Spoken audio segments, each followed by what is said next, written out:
esteem and honor to the Most High Yah. In the name of Yahushua HaMashiach, the 5th chapter, John, and the 39th verse.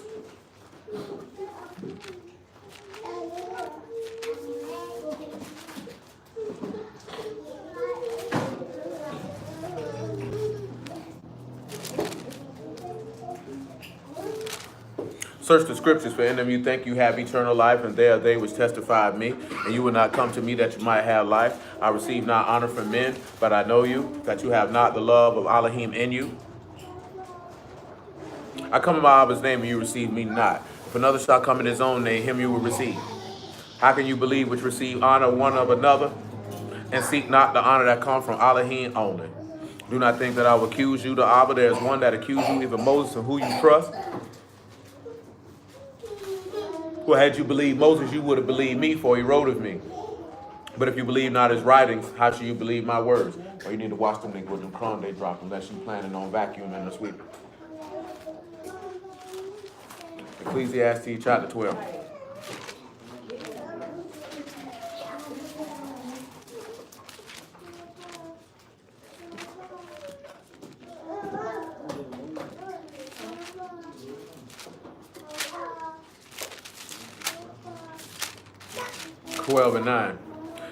Ecclesiastes 12 and 9. Moreover, because the preacher was wise, he still taught the people knowledge and gave good heed, and sought out and set in order many proverbs. The preacher sought to find out acceptable words, that which was written was upright, even words of truth. The words of the wise are as goads, and as nails fastened by the master of assemblies, which are given from one shepherd.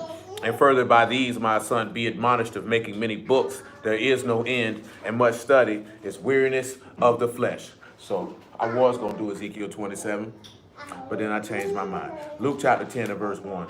And you can grab Matthew 9 along with it. We'll just read both accounts. And your charger came out. Those things are pretty loose.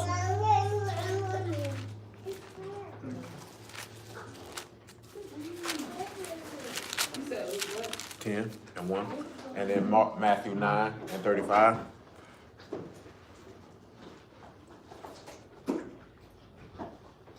Yeah, you know.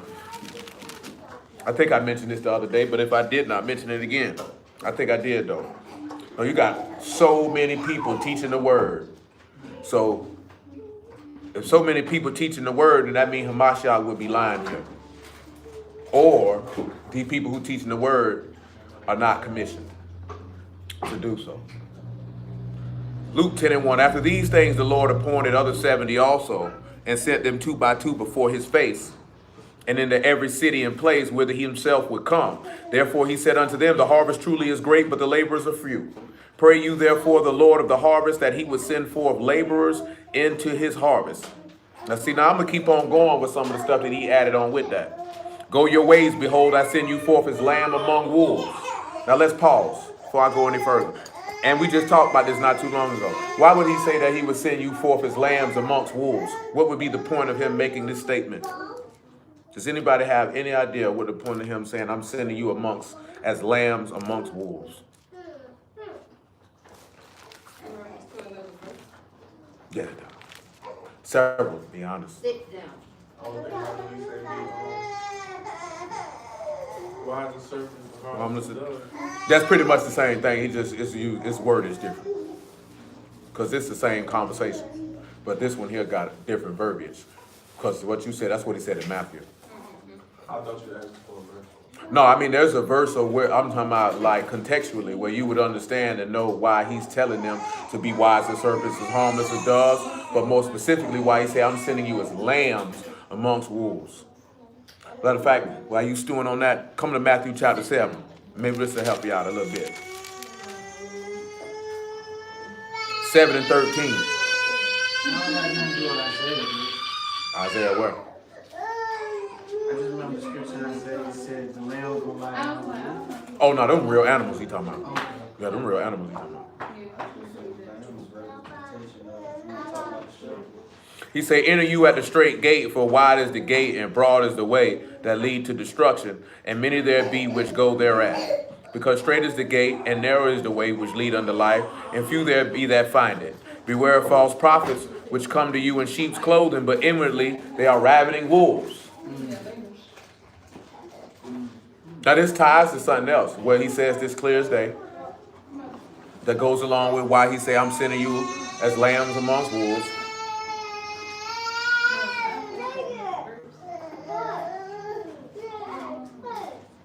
Oh, let's take a look at it then. Ezekiel 22.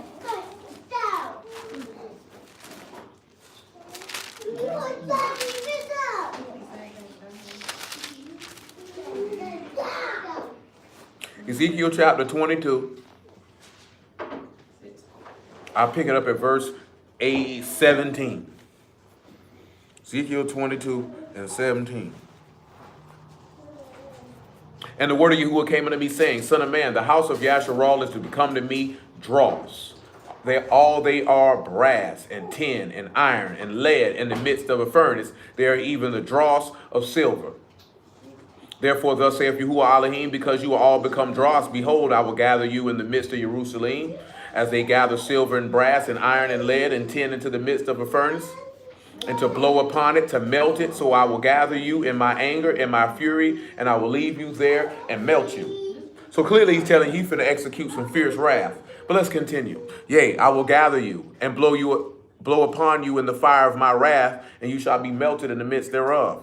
As silver is melted in the midst of the furnace, so shall you be melted in the midst thereof, and you shall know that I am Yahuwah, that I, Yahuwah, have poured out my fury upon you. So, of course, this is pointing to Mashiach being taken the first affliction, but that's not what we're here for. The word of Yahuwah came unto me, saying, Son of man, say unto her, you art the land that is not cleansed, nor rained upon in the day of indignation. There is a conspiracy of our prophets in the midst thereof, like a roaring lion ravening the prey. They have devoured souls. They have taken the treasure and precious things. They have made her many widows in the midst thereof. And her priests have violated my Torah. They have profaned my Kadash things. They've put no difference between the Kadash and profane. Neither have they showed difference between the unclean and clean, and have hid their eyes from my Shabbats. And I am profaned among them. Her princes are in the midst thereof are like wolves, ravening the prey, to shed blood and to destroy souls, to get dishonest gain. So when he said that he sends them out as lambs amongst wolves, let's see why he would also make that statement. We need to take a trip over here to Psalm 44, and then from Psalm 44 to Romans chapter 8. So the wolves are false prophets, the priests, the scribes, the Pharisees, things of that nature. These men are seeking dishonest gain. They shedding blood. They telling lies. 44. 44 and about 20. So when it says her princes, like the prince of Rulers. the person who rules, so like the chief priest.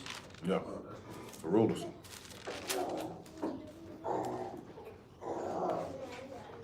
Very well then.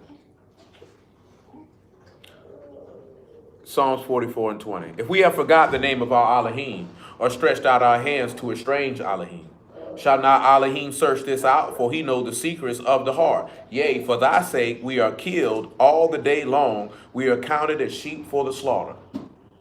So what are lambs known as? What type of animal are they? What is their personality consistent with being? Humble, a docile animal. You ain't never got to worry about no sheep attacking. You ever heard somebody get attacked by sheep? The mountain sheep, they get aggressive. I wouldn't know. I ain't never been in no mountain. So I'm going to take your word for that. Don't plan on going in no mountain no time soon. That ain't nowhere I'm supposed to be at. Not hanging out. That sounds like white people journeys. You know what I'm saying? But sheep is a docile animal. They easily call, you know, what do people say? Wake up, sheep. They consider sheep to be stupid. You know what I'm saying? But he said to be lambs, which is to be harmless. You are amongst the people who are shedding blood, getting dishonest gain. And they don't know what they really talking about when it comes to the word. Come over here to Romans 8. Romans 8 just going to reiterate what you just heard right here with an extra add-on.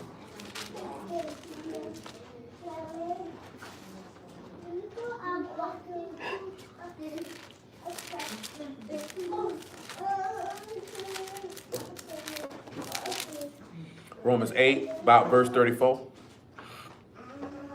And this goes back to what we mentioned last week. What did it say? The kingdom of heaven suffers what? Violence. And it's taken by force. So those who are sent out into the word, they're like lambs amongst wolves, because they're amongst people. In John chapter 16, he said what? That they will kill you and think that they do Elohim service. They thinking they gonna be serving Yah in the midst of slaughtering you. Because they ain't gonna be thinking they doing nothing wrong. This is Romans 8:34. Who is he that condemned? It is Hamashiach that died, yea, rather, that is risen again. Who is even at the right hand of Elohim, who also make intercession for us. Who shall separate us from the love of Hamashiach? Shall tribulation, or distress, or persecution, or famine, or nakedness, or peril, or sword? As it is written, for your sake we are killed all the day long. We are counted as sheep for the slaughter.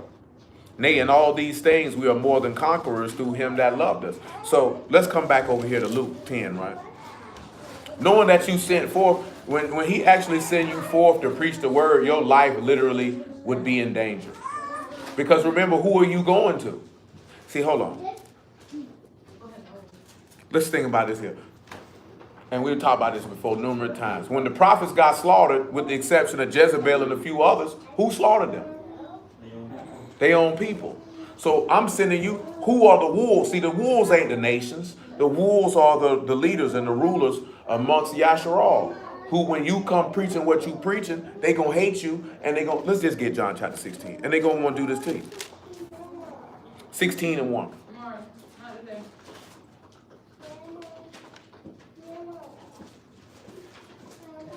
John 16:1.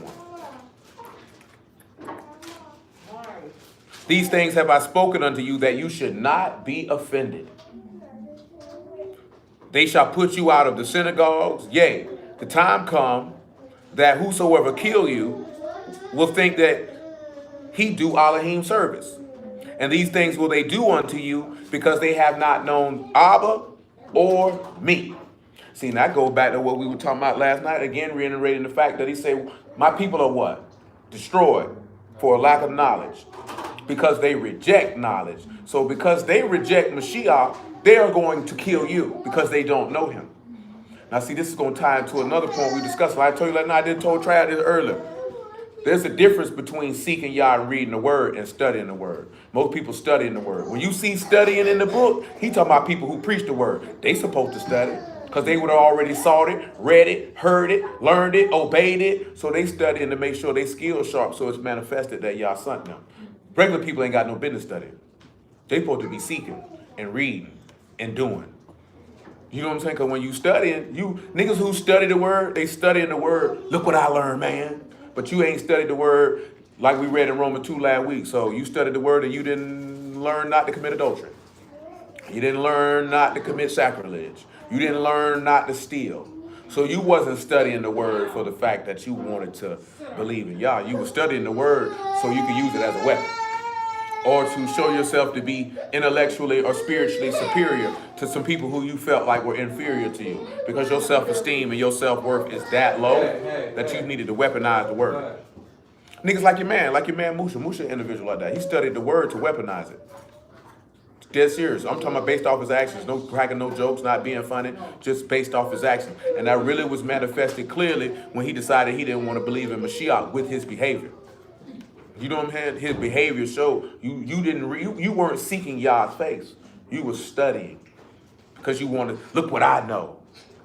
See, you didn't know this. Look what I'm bringing. When you always hear me talking about check what I'm bringing out, that nigga he ain't seeking Yah's face. He won't be dealing with it for long. I don't know what y'all personal experience is with that, but I've seen it quite a bit. Nigga hit you with I need something deep. He ain't seeking Yah's face. You know the difference when you seeking Yah's face? What's the key component? If you seeking Yah's face, and y'all, from your understanding of how y'all feel right now, what is it that you seeking after? And we done talked about seeking Yah's face before. If you seeking his face, what you seeking after? What'd you say? You say the spirit? What you say? Huh? Understanding? What about you? Oh, you changing the diaper. Well, I had to say, to learn his ways so you can do it. what you say, dude? Understanding what John said. What you say, Sam? What you say, Darius? What you say, Kalisha? Y'all know what all y'all answers in all intents and purposes is breaking down to? I just want you. That's it. I'm seeking you. I'm not seeking nothing that you can give me other than eternal, but I'm seeking you. You say you're seeking wisdom and understanding. That means you want the ability to understand him and his ways and how he operates. So that means you're seeking him. I don't care about none of this extra stuff about, oh, look at all the scripts I know. I just want to know you. That's the difference. That's the difference. That's the difference. Most niggas is not doing that. They're not doing that. They're not seeking to know him. You know what I'm saying? You put it on a, and I heard a lady say this. I guess the women could verify this because I'm not a woman. I can't verify that. But they say most of the time, a woman that she seeks to know a man is because she wants to have an emotional connection with him. You know what I'm saying? If you seek to know Yahuwah, it's because you want to what? Have a connection with him. How do you have a connection with him? You have a connection with him based off of his Ruach HaKadosh because you become what with him? You become a card with him, right? You become one with him. That's what you seeking. The average person ain't not seeking that. When you studying, how many people y'all know they say they study the word all the time? Like study all the time. And what benefit or profit did they get from all the studying that they were doing based on the application of their faith? Not based off how much book they know, but the application. Living by that faith. They weren't living by faith. They were living by knowledge. Can't do that. Can't do that. Not and be successful. You can, but but you're not gonna be successful. Verse 4, right? But these things I told you, when the time shall come, you may remember that I told you of them, and these things I said not unto you at the beginning, because I was with you. So he letting you know now. They don't know Abba. They don't know him. Come on back to Luke 10, so that's where the problem is going to come in at.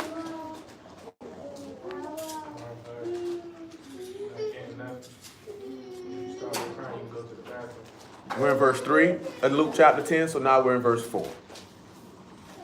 He said, carry neither purse, nor scrip, nor shoes, nor salute no man by the way. And into whatsoever house you enter, first say shalom be to this house. If the son of shalom be there, your shalom shall rest upon it. If not, it shall turn to you again. What does that mean? What did he just tell them? I'll read it for you again. If the son of shalom be there, your shalom shall rest upon it. If not, you shall turn to you again. Pretty much. So that means that there are people where he letting you know that just because somebody say they believe in me and say they serve me, don't mean I'm there. You know what I'm saying? And he letting it be known. Y'all say shalom when you're in the house. I'll let you know if I'm here. And if I'm here, you can kick it. If not, keep on going. You know what I'm saying? Oh, that'll make a lot of brews upset. What you mean? Oh yeah, Hamashiach wasn't going in all you niggas' houses. Because he know you're not there. He's not there. Remember, he said, you won't come to me that you might have life. Brother hit me the other day, said, chick say, send me some scriptures. A brother done turned against Mashiach. I say, man, shoot, I wouldn't send her nothing. You know what I'm saying? I say, what you ought to do is tell her, here go my phone number and you can call me. You know what I'm saying? And I'll talk to him. Because I can send you a list of scripts. That don't mean you're going to understand them just because I sent them to you. But I can't even say that they don't understand because people are being failed. They not even being... I gave him an example. I remember a long time ago. This dude don't believe in Mashiach no more. But it was me, the dude from Minnesota, and somebody else. And they were like, yeah, man, explain to me why the people resurrected from the dead in Matthew. Because I done asked dudes and can't nobody tell me. I'm like, oh, that's a light matter. Bum, bum, bum, bum, bum. He would throw. Dudes turn away because they asked 4, 5, 6, 7, 8 different people a question about something and they can't answer it. You know what I'm saying? So when they can't answer it, they don't begin to believe that there's some fallibility with these niggas understanding. They believe there's some fallibility with the testimony of Yahushua, and then they reject that. And that's what's happening. Because dudes ain't teaching the God. I bet you dudes could tell you how you the 12 tribes of Israel and how great. How can you sit back and talk about how great a people you are when you read the testimony of the people and it was sin from the time that they were conceived? You know what I'm saying? There's not a single book in the Old Testament that don't talk about somebody committing some manner of transgression with the exceptions of Abraham, Isaac, and Jacob. You know what I'm saying? Just in a story. And Joseph too. You don't see no story of those 4 men right there and Noah doing anything out of pocket. The rest of them cast those. But we'll just put them to the side. Once you get into Exodus, and they was out of pocket dealing with Pharaoh before they even left. Oh, you brought this man, they gonna kill us. They was already out of pocket. He hadn't even came out and they was out of pocket. Do you know what I'm saying? Came out and they definitely got out of pocket. They definitely was wilding in the book of Joshua. You can say in the book of Ruth they wasn't wilding. You know what I'm saying? They was wilding in Samuel. They was wilding in Kings. They was wilding in Chronicles. You know what I'm talking about? Every prophet in the book was coming to them because they were wilding. So what big, great, illustrious history are you attaching yourself to other than sin? The only thing you can attach yourself to is you, the children of the book. Outside of that, your history is pretty messed up, son. You had the living God on your side, and now you don't. That ain't nothing to boast about. You ought to be ashamed. That's like a woman say, yeah, my husband was good to me. He did this and he did that. Well, where he at? I left him. What? And guess what she gonna come up with? A rationalization why he just was so hard and he just was so mean. Well, what was he mean about? He never let me do what I wanted to do. That's when you spit on your hand and you later smack it down. Because clearly somebody needed to lay some sense into your head. But that's what we did though. Man saved you from a whole army and you complain about that. You walked through a wilderness for 40 years, your shoes didn't get old, your clothes didn't get old, he gave you food from heaven. You complain about that. How you complain about food from heaven? You say, we tired of this. Ain't got nothing here but this manna. It came from heaven though. Like literally. Man said it's angels' food.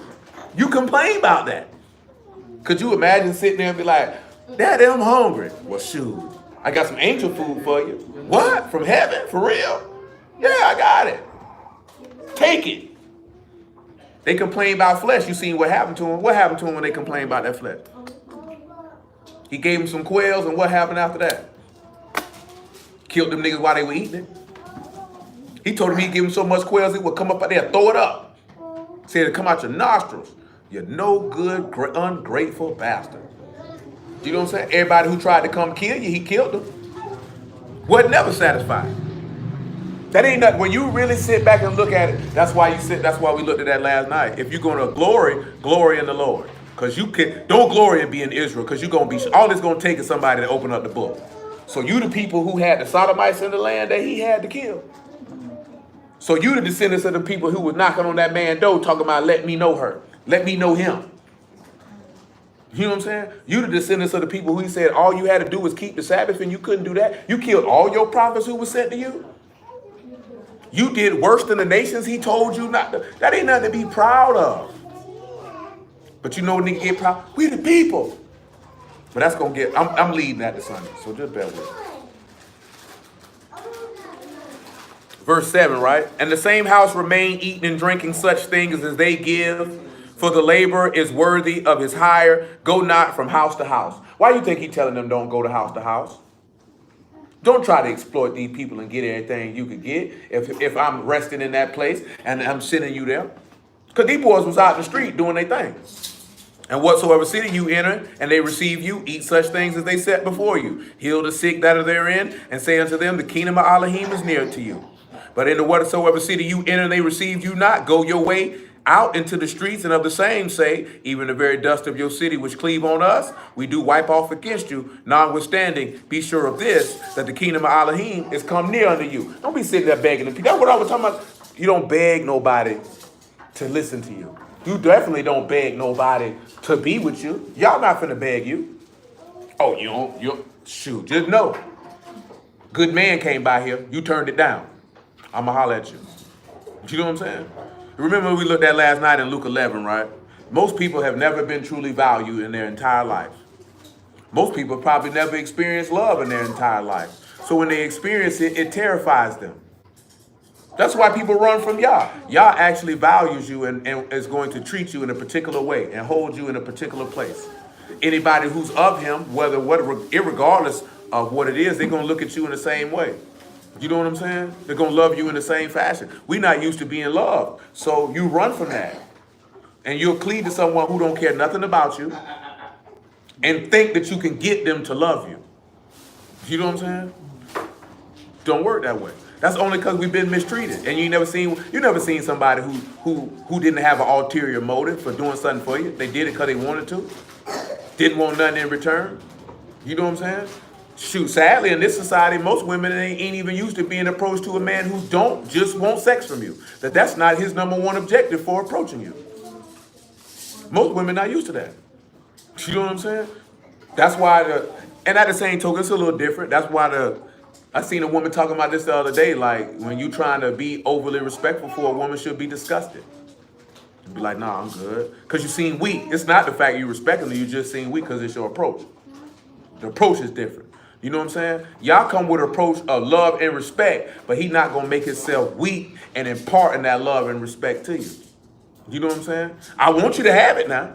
But if you don't want it, he told you in Luke 12, it's your father's good pleasure to give you the kingdom. That's his desire. But we not used to that. You ain't used to somebody just want to love you for general principle. Like he didn't even know Yasharal to love him. He said, I love Abraham, Isaac, and Jacob though. I love y'all on the strength for them. I didn't need to read. I just set my love on you. We're not used to that. It's different. It's sad, but that's the reality though. But let's take a trip. Where I want to take a trip to now?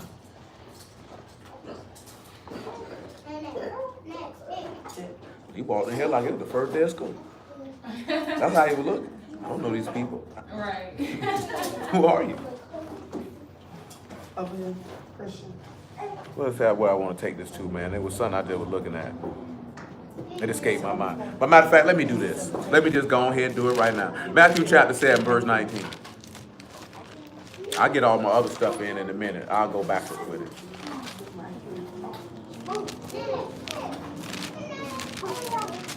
What's up, cuz? What's up, little Christian?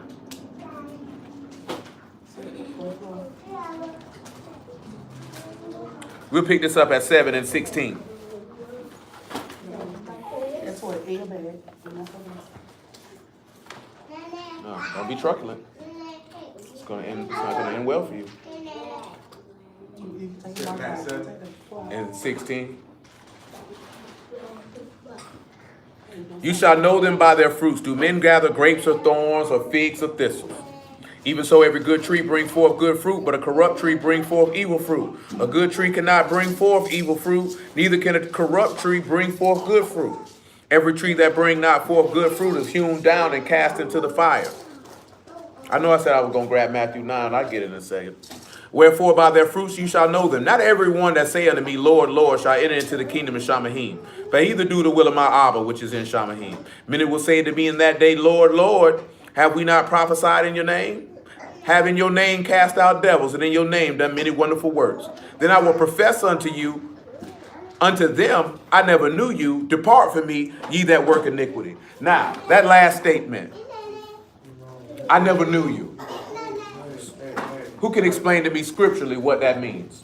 Not what you think it means personally, but scripturally, who can understand the significance of that statement when he says, I never knew you? Like, never married you, never came unto you. You never received what? Say what? You never received what? Both of those are acceptable. It's something that I had said during Purim that I'm really being very, very specific on. Do y'all remember what we were talking about on Purim in regards to the beast? The book say the whole world will worship the beast. And that was significant of what? Your name is not written in the book of life.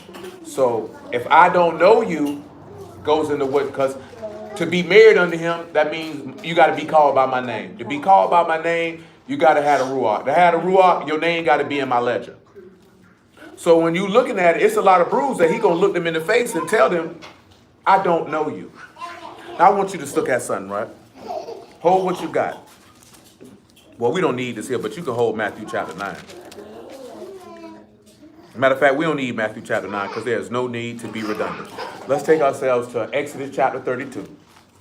Let's just deal with this book of life real quick. I'm going to just grab the script. Y'all should know what it is, but I just want to deal with this book of life real quick. And how it's going to come about, the why he would not know you. And it's going to go into the fact of you despising knowledge and rejecting it. Because, all right, when you see he knew her in the text, what does that tell you? They had sex. Now, commonly with most brews, they say that's when somebody becomes what? One flesh. Just when you become, see, you can't sit back and say, see, that's what most people think, that you know you an Israelite, that means you know Yah. No, no, no, no, no, no. What did he say that would make the people kill you? Because they don't know me or my Father. And that goes to what we were talking about last night in Jeremiah chapter 9. He said, this is for those who understand and know me. What are the three things that he said that he delights in that an individual should esteem in? Love, kindness, judgment. Well, the weightier matters of the law: judgment, mercy, and faith. So when you look at that there, most people scream mercy, but most people lack judgment and faith. But most people don't really have mercy. They have mercy on who they want to have mercy on. You know what I'm saying? Huh? No, he had mercy on anybody, wicked people and all. He definitely had mercy on Ahab. Yeah, but extending his mercy. He showed mercy. I'm talking about he showed mercy to a lot of people because he didn't kill him right then. That's mercy in and of itself.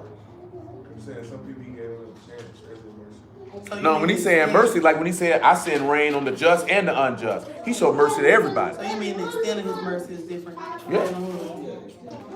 It's different. He showed mercy to everybody though. Because he could have killed Ahab on the spot. He said, you know what? I'm still kill all your sons. I'm just not going to let you see it. I don't care. You know what I'm saying? That mercy. And matter of fact, he told him, he said, look at him. You see how he made his heart tender before me? I ain't going to kill that nigga right now. I'm going to give him a couple more years. I ain't going to. You know what I'm saying? He showed mercy to everybody. Shoot. Yeah, I'm just talking about he showed mercy. Now see, the same amount of mercy that each person. now see, but see, y'all show mercy to people who hate him. Niggas won't do that. People won't do that. You know what I'm saying? People won't do that. And that goes into when he was like, while we were still sinners, Hamashiach died for the ungodly. And that's why he had to go through, oh, you give to somebody who gonna pay you back, don't sinners do the same? You know what I'm saying? Love your enemies, because people show mercy on the people you like. You know what I'm saying? The people you down with. Y'all would show mercy on people he don't even like. And that's the extent of really having love and kindness, because the average person is not gonna do that. You know what I'm saying? You feel like a nigga cross you, you gonna do was just asking today. He said, can you really truly forgive, but yet not forget? How y'all feel about that? He asked that question, and I'll see what y'all think about that. You know how people say, I forgive, but I don't forget? He asked the question, is that really forgiveness?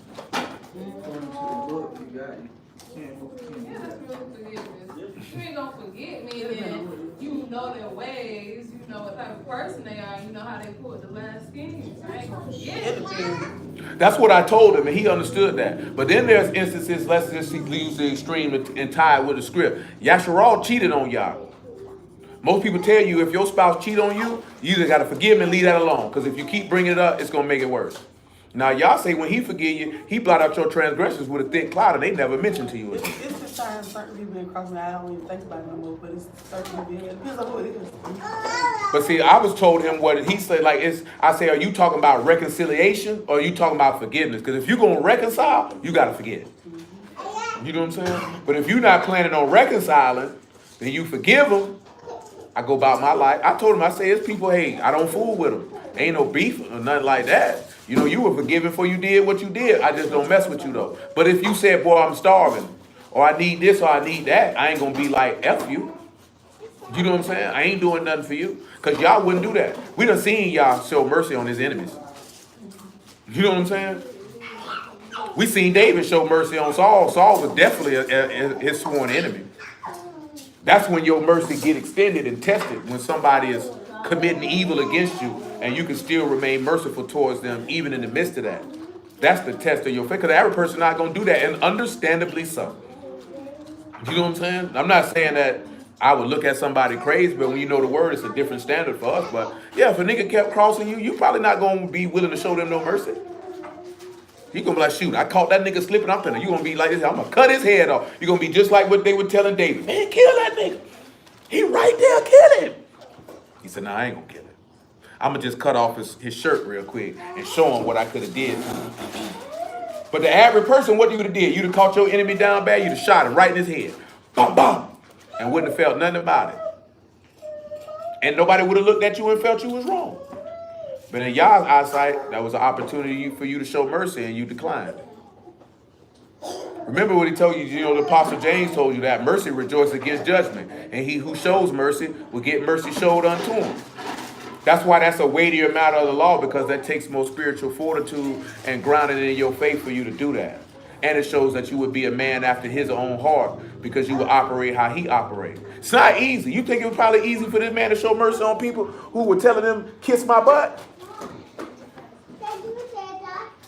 Who do y'all think of that he showed mercy on that you know full well that was his enemy? In a situation he could have took them out, but he didn't. Who?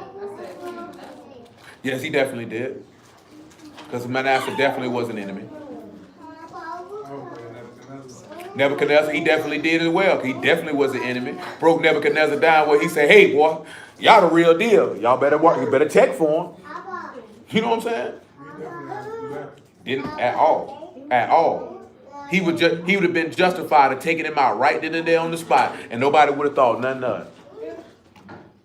You know what I'm saying? Because he was just in doing it. Nebuchadnezzar is a pure idolater.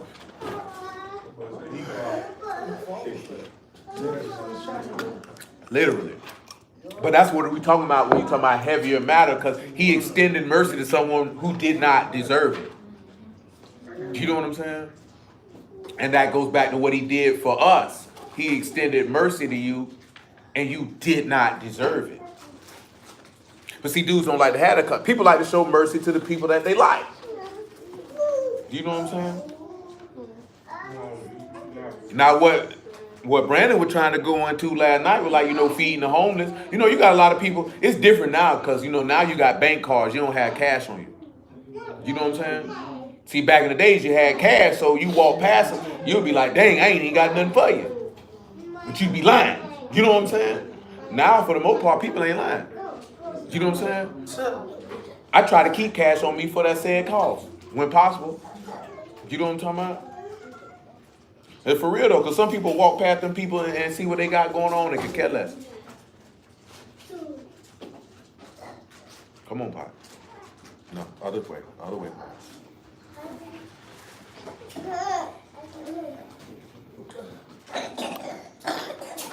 Exodus 32. Are you okay? What's wrong with you?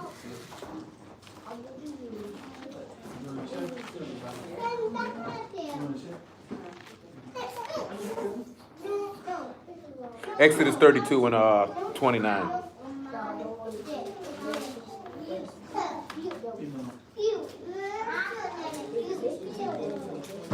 Exodus 32 and 29. And Moses had said, consecrate yourselves today to Yahuwah, even every man upon his son and upon his brother, that he may bestow upon you a blessing this day. And it came to pass on tomorrow, Moses said unto the people, you sinned a great sin. Now I will go up to Yahuwah, peradventure I shall make atonement for you. And Moses returned unto Yahuwah and said, oh, this people have sinned a great sin, and have made them gods of gold.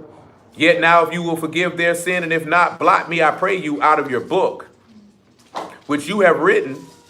And Yahuwah said unto Moses, whoever sinned against me, him will I blot out my book. Now, I don't know if all y'all are familiar with all the places that talk about his book. How many of y'all familiar with all the places who talk about it? But look at you, boy. They got you looking like Kawhi Leonard in here. Hey, little sugar baby. Let's look at Psalm 69 and 25. Y'all familiar with the places in here that talk about their book? Is this the first instance? This is the first instance where his book is referenced. 9.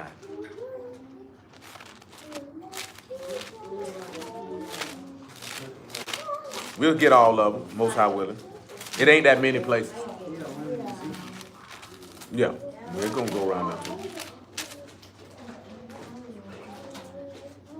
69 and 25. Make it 22. I make it 20. Again, the words of the wise are as gold, so we're dealing with how the Son of the Highest was hanged, so eternal life could be secured. And those who have the word have the ability to preach it, so you can get it.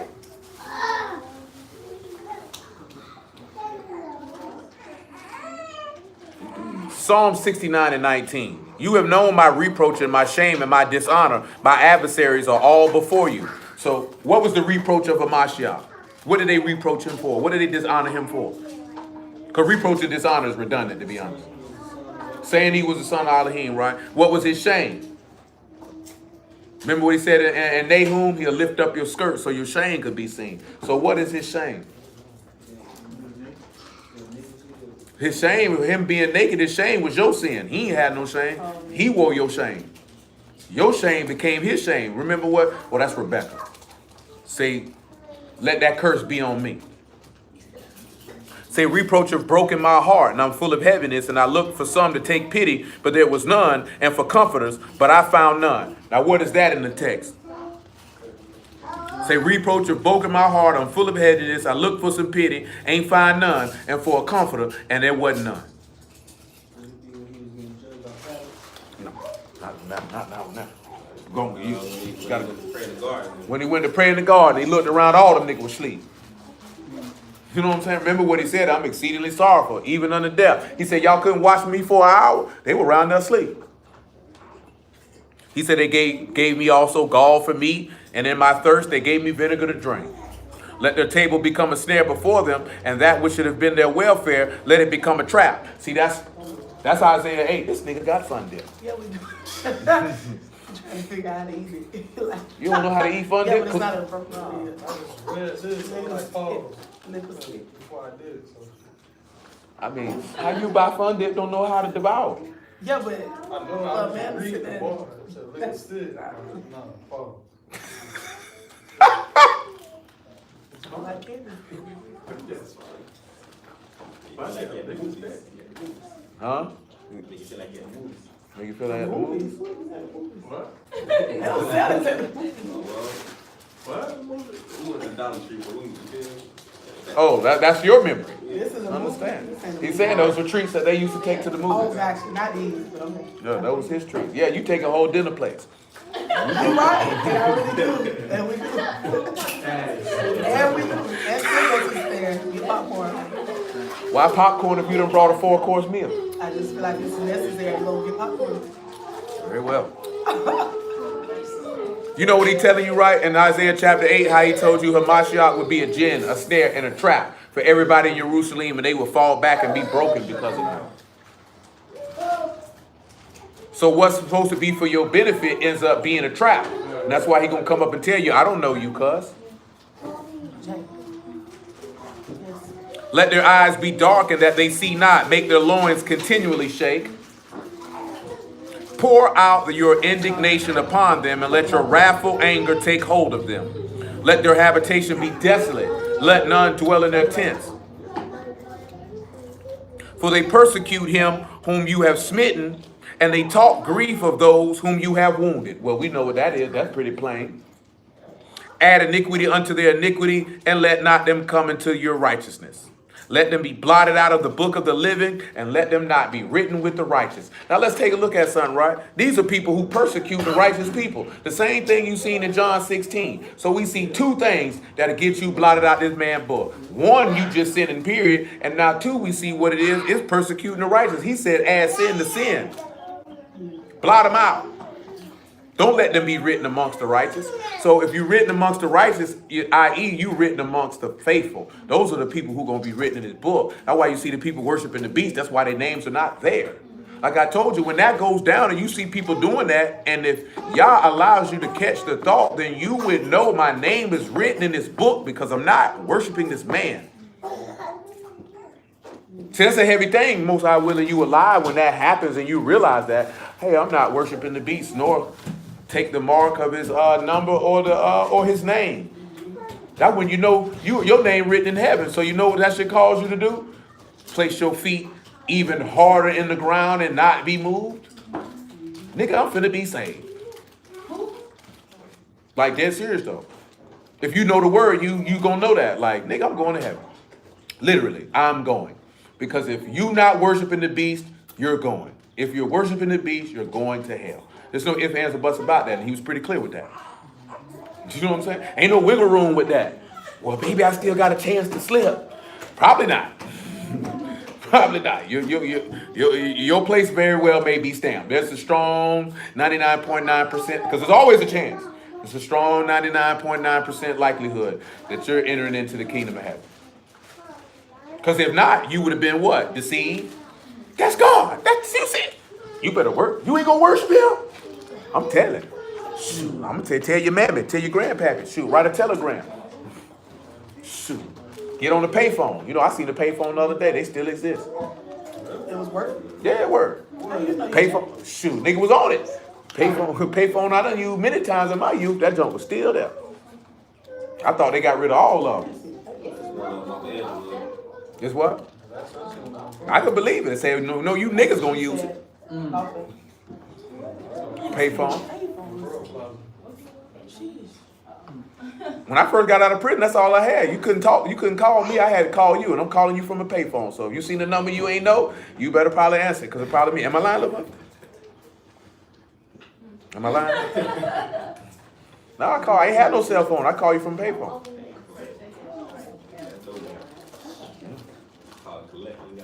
I ain't called nobody to collect. I dropped 50 cents in them. So what did the person call back, right? You can't call a payphone back. It'll ring too. Because a couple times they called me back on the payphone. So you just stand there, camp out and wait? No, I called them. You know what I'm saying? I'd be like, I ain't got no more change. Call me back. Camp out and wait. Shoot, I just got off the phone with you. You gonna call back in a minute? Less than that. Shoot, the number gonna pop up on your call ID. They just knew. Her and my cousin just knew that. If it's a number I don't know, that's probably him calling me from a payphone. You know what I'm saying? Shoot, if I could, I'd go back to that one there. It's better than walk around with a living tracking device. But you know, you can't do that. So, Get the people. where you gonna find the people? That nigga say he got a beeper. But you a doctor? You selling drugs on the low? You pimping? It ain't on. You can go to the doctor. That nigga say he use it for a business. Go to the flea market. Should have. I think they got a big stuff too. Yeah, I didn't know they still existed. Beavers, yeah. I'm sure you can find one. Yeah, I ain't seen Even a beeper. doctors use them.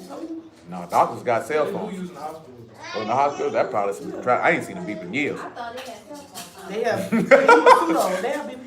Shoot, they might as well have a cell phone, but that's all the same. Shoot. Somebody might get it. They might be like, that's Yeah. When I used to hustle, the nigga I caught work from, that's what that nigga used to do. You'll beat that nigga, and we had cell phones. That nigga gonna call you from a payphone. But I wasn't mad at him. I ain't talking about that on no phones. I'm talking on the phone. I feel him though, cause they be listening. You know what I'm saying? You ain't got to be talking about nothing. Sometimes the people just dip in. Let me see what you talking about. They already say your little TVs be watching you. I told them, nigga, if the TV watching, I just stand in front of it butt naked and just go to dance. I'm gonna give you a treat then, since you want to watch, you little nasty bastard. You know what I'm talking? Yeah, they say there's little cameras in there where they can cut it on and watch you in your house. I be like, shoot, I give you a show then. The TV on, what is you really watching? Most niggas is just watching the TV. No, that's not true. No, I'm just saying that they say the feds can watch you through your television, whether it's on or whether it's off. The same way that they say that your cell phone, they can hear you talking, whether it's on or whether it's off. I just know when I first heard that, I'd be like, shoot, I got something for them. I'll make them cut my TV off. That was what she said. What? Oh, on the TV with the camera? Yeah, on the TV. I didn't watch that TV on, they watching TV. That's true. Yeah, anything with a camera. Yeah, that's what it was. And I say, I'll give you something to look at. I'm going to give you something to watch. Little soft porn. Soft porn. You won't watch no more. Unless you're nasty. You know what I'm talking about? Niggas already And y'all tune into Montana TV. It's like this here. Y'all NSA? People have TVs in their bedroom, so if your TV over your bed, I mean, maybe not watching TV. No, I'm just saying that. The feds just knows it, so they won't know what you're doing. That's Netflix. Are you still watching? No, we watching you. That's what they- He said, we watching you too. I see you over there scratching your booty. Nasty nigga ain't bathed in 3 days. For what? To keep that, honestly, because they want to know what everyone's doing. For lack of a better term, they wish they were y'all and that they can see all things at all times. And then on top of that, they also want to keep track on who they may have to lock up and kill when the time comes. They was just like your phone is a microphone and they can hear your conversations whether your phone is on or whether it's off. But that don't dictate what you'll do when it sounds right. No, but they want to have a what's the word? A dossier. idea. You want to have a dossier on every individual to know your thoughts, your beliefs, so we know how to approach you, or if we just know we need to eliminate you off the top, Alright. or incarcerate you, or if there's a chance to reprogram you to go along with the plan. I can see programming wise. You know what I'm saying? Because everybody got an FBI file on them. Everybody. You know what I'm saying? That's what, especially they love the internet, because the internet, you getting on there and tell them everything you think and everything you believe in. And it's nice little file. Yeah, you have to kill that nigga. You know what I'm saying? But I don't know. I mean, that's That's a lot of average people nigga watch. lying on Facebook. Let's be real. Right. Yeah, I mean, I'm not saying that they are that now, but I mean, if they, but like I say, like certain people, they be like, we're not studying him. But there's certain individuals, I want to know what, because you got people who on there really espousing what type of time they're on. So when it's time for them to, that's why some people like, boy, don't put that on Facebook. What's wrong with you? We talk about that in person. You know what I'm saying? Because niggas dumb, put too much of their business out in the street. Black Lives Matter. Oh, that's true. I mean, all of them look at the FBI, the CIA. I mean, that's just United States government. They do counterintelligence. We want to know who's who and what is what. You know, we insecure like that. That's like them movie Bait. Y'all ever seen Who? that? Bait. No, I ain't seen it. That's all. Oh, I have seen that movie. Ain't Chris Rock in that movie? Oh, Mike. Sorry. No, I seen the movie where Chris Rock was in the movie. He was used as bait. He has a movie like that. Okay. But it's not the same. That was You know, Eagle Eye is an example of that. You know what I'm saying? Of them watching. yeah, internet. Yeah, they all the same thing. Yeah, see, Eagle Eye went a step further to show how they was taking all your stuff that you use on and put on the internet and have a detailed profile Yeah, of that's you. what it was saying. So I don't remember any medicine. I didn't really care for it. I'm not a real fan of Will Smith. Yeah, he doesn't really do it for me. He ain't none of my uncle, because we're close in age. And yeah, he just didn't do it for me. Other than when I was young, I think I can beat Mike Tyson. That was a cool record. But like breaking my neck to see any of his films, yeah, once Fresh Prince of Bel-Air went off, you know, it's pretty much the end of it. Nothing personal, just a lot of stuff he makes that's on. He's the new genie. He's the new what? Genie. Aladdin. Oh, we ain't got no business watching the lad, no way. Oh, okay. I mean, if you really know what's in it, you would be offended. If you say you serve Yah. Number one, genie is a derivative from the Arabic word jinn, which means demon. So a genie in reality is a demon. You know what I'm saying? You're supposed to already sit back and look at, you're rubbing something for somebody to come out to grant you material wishes, and Satan say that's what he do. That should be a clue if you deal with the word. Just certain stuff with the word should offend you. Because in reality, they mocking your God and your faith. I know all about Aladdin because she used to want to watch it 2 times a day, every day. Aladdin, oh yeah, genie. Look up the word jinn. The word genie comes from the Arabic word jinn, and that means demon. That's their word for demon in the Quran. You know what I'm saying? And it's a lot of stuff in there, like what they were singing in the song. I forget the name of the song. You probably remember the song. They were telling you do what you want to do. In Aladdin.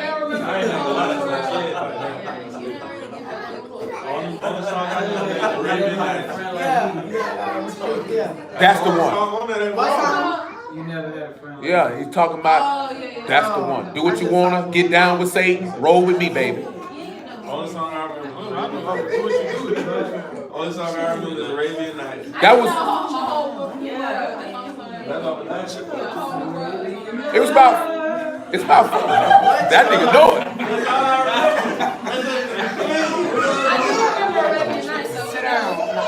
Hey. You're too loud, children. You're too loud, children. Hey, Lizzie. No, that's what Lion King. That's what Lion King definitely told you do what you want to That's do. what Hakuna Matata means. Do what you want. Huh?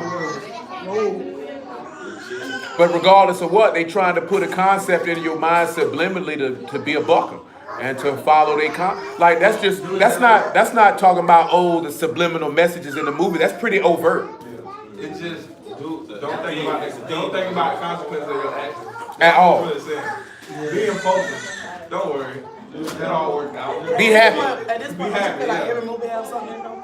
I mean, when you sit back, the difference is when you don't serve y'all, you're not looking at this stuff. When you do serve y'all, certain things will offend you. Like, I don't want to look at a demon, and I know that's a demon, and I know what you're trying to propagate. I definitely wouldn't put my children in front of it. Their minds are too impressionable. That's going to confuse them when you come back into them talking about serve y'all. What you mean? Because you got to realize what you feed into your brain can shape your perception of the world. You can't turn around and be like, I don't want them at grandma's house because grandma going to confuse them about the world and the word, and then turn around and put them in forms of media that's doing the same thing.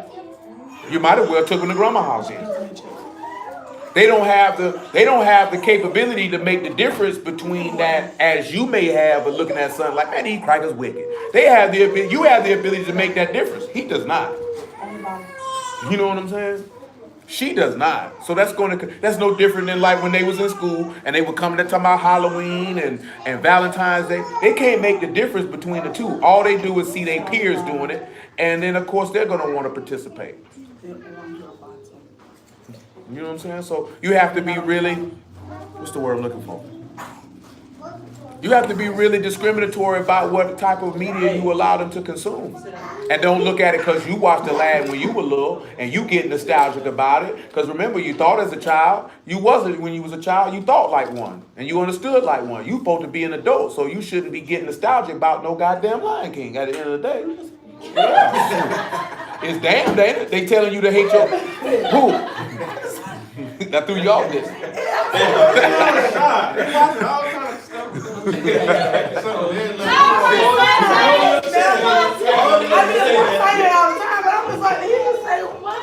I mean, it's an appropriate word. That's in the book. I just never heard the way. I'm just saying it was just. He's definitely said that before. He's definitely said that. I'm shocked. I'm appalled. And it just rolled out. I'm like, She grabbed her pearls. Grab that chance at all. I never. But seriously though, because at the end of the day, we get nostalgic because you grew up with it. Oh, Beyonce's in it. Who cares? Well, you know, she got an opportunity to change her life. Everybody cussing out. Well, truthfully, that's a word that's not curse, because when you say "God damn," you're actually asking him to curse something. You're asking him to destroy something. Now it's just you. People just use it. Y'all ain't listen to them. That's what the album was. Yeah, I was. Clearly. Yeah, that's what it was about. That's what it was about. That's why he called it down. And I what did They're talking about lust and all that stuff. curse things. I'm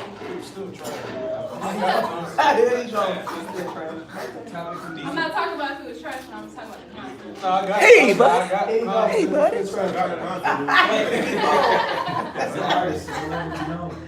You know what I mean? But you got to look at it that way. Like, you can watch and partake in whatever you want to. But also, if you're dealing with the word, some things after a while shouldn't have moved, especially if it comes from your childhood and you know that it's questionable. I didn't watch that one. I didn't care for it either. Look, I feel like I was a little older, so Lion King didn't do it for me. Like, I was a teenager when Lion King came out. That didn't do it for me. I feel like it should bother you. It should bother you the fact that you watch that stuff when you were younger, you see how they were using it against you. Yeah, so you shouldn't be inclined to want to spend, like we like, let's sit back and look at it. We in the word and we inclined for people to spend our money with people who literally mock our God to our face, and we excited about it. You know what I'm saying? To give them our money. Not just a matter of seeing, because if you see it for free, that's a little different. But then you willing to go give your money for a nigga to tell you your God ain't real, and you stupid for following it. Because a lot of them films, and that's what they doing. Boy, they mock you every chance they get, and we glad to line up to give my money. You know, I'm not in a rush to spend no money with you, sir. Don't really care. But of course, I never was a big movie dude in the first place. You know what I'm saying? And see, what they do is with any film is that they put this stuff back out to take you older people who watched it when you were younger to get nostalgic, to bring your children so that your child can become a new customer, and then when they get grown, they'll do it with their children. Because that's all they doing is they trying to get new customers. You wonder why they finna make another Chucky movie, man. Come on. No, they stopped, but they finna make a new They one. remaking. They remaking it. And what are they remaking it for? So that people who like my age, who was a child or a teenager or adolescents when that movie came out, that you'll want to go get your kids and take them to see that and all that. Yeah, They make everything. yeah, they remaking a new. I just seen a dude standing, a wrestler who was standing with a Good Guys t-shirt on and a life-size Chucky doll. Sit down, sir. That's what they do though. Let's roll on though. Let's look at the next spot where your name is gonna be blotted out the book. Let's get that Ezekiel 14 for him real quick. It's just being, remember what he said, be wise as serpents. You got to be wiser, because these people plotting on your soul every day. Don't think that they not. You can't be walking around here like ho hum hum, because at the end of the day, man, bump all like the satanic stuff and extra stuff niggas be talking about. At the end of the day, let's just be honest. The whole entertainment business is evil. The whole purpose of it is to turn you to commit sin, period. Ain't no ifs, ands, or buts about it. And we don't need to be naive about the fact. You don't need to give no passes to niggas because they black. You don't need it because you like their music or none of the stuff they playing. That's what the purpose is. You look at Off the Wall by Michael Jackson, the nigga literally said in the song, do what you want to do. There ain't no rules, it's up to you. Now, I don't know who wrote it, but that's what he sung. Now, Off the Wall. Off the Wall, that nigga said, dude, no more. That nigga is, yeah, off the wall. No, but I'm talking about where he was just plain and saying, do what you want to do. It ain't no rules, it's up to you. You know what I'm saying? Now, this is in the era of disco when cocaine was heavy before crack hit the street. But I'm saying though, they said all the artists during that time that was big had some sort of song with that type of I don't doubt it. concept. Oh, that makes sense. I don't doubt it at all. But that's the whole Jay-Z do is thy will thing. But see, that ain't his line. No, I know it's not his line, it's the principle. Oh, yeah, the principle. The message. The message, because if you know the messenger, Are giving the same. because if you know the messenger of who he received that message, But whoo, that's what boy. I'm saying. So they saying that these people are promising their message have to correlate. Yeah, Alistair Crowley. And Michael Jackson was Oh, yeah, the he's- person at the time. He's saying that. Lester Crowley. Shoot, there's pictures of Michael Jackson with a Lester Crowley. You know what I'm saying? Pictures of him. That was a low down dirty Yeah, guy. he is. But if you know he supported that, and that's the song he had. Like, that's not. Oh no, but see, that's before I even knew anything about a Lester Crowley. That line always stuck out to me. So imagine if that song is on rotation in 1979, 80, over and over and over and over and over and over and over again. You'll be subliminally programmed to be like, I can do what I want to do. It ain't no rules. Whatever I want to do, it's up to me. And then now you subconsciously behaving. It's no different than how your people, like we talking about last night, man. Y'all told you you could be great, and he told you you could be perfect. So you hear that all the time. Guess what you gonna believe? Well, if you subliminally hear things or overtly hear things from certain music, certain television show, along with what goes on in your household, it can shape your mind frame and how you view yourself and how you view the world. You know what I'm saying? And you wouldn't even realize that this has occurred, and that's the intent. You know what I'm saying? When I was a kid, my mama had letting us listen to AMG. You know what I'm talking about? Ho better have my money. We ain't supposed to be listening to that. I'm 11 years old. No, but she heard her listen to it, ain't say nothing. We listening to the whole chronic. We 12. We ain't supposed to be listening to that. You know what I'm saying? Hoes ain't nothing but hoes and tricks. You 12 years old. That can shape your mind frame. You don't know the difference. Going to school. You know what I'm saying?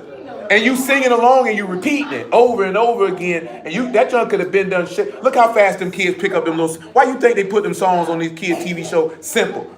Listen to niggas hooks. Stuff that's easily sing along where you can repeat. Because now you go to, they do that on purpose. You know what I'm saying? No, but Lil Jingle. Lil Jingle. You around here like this here. I ain't even know Pusha T wrote I'm Loving It. I would throw it. McDonald's? Yeah, he wrote that.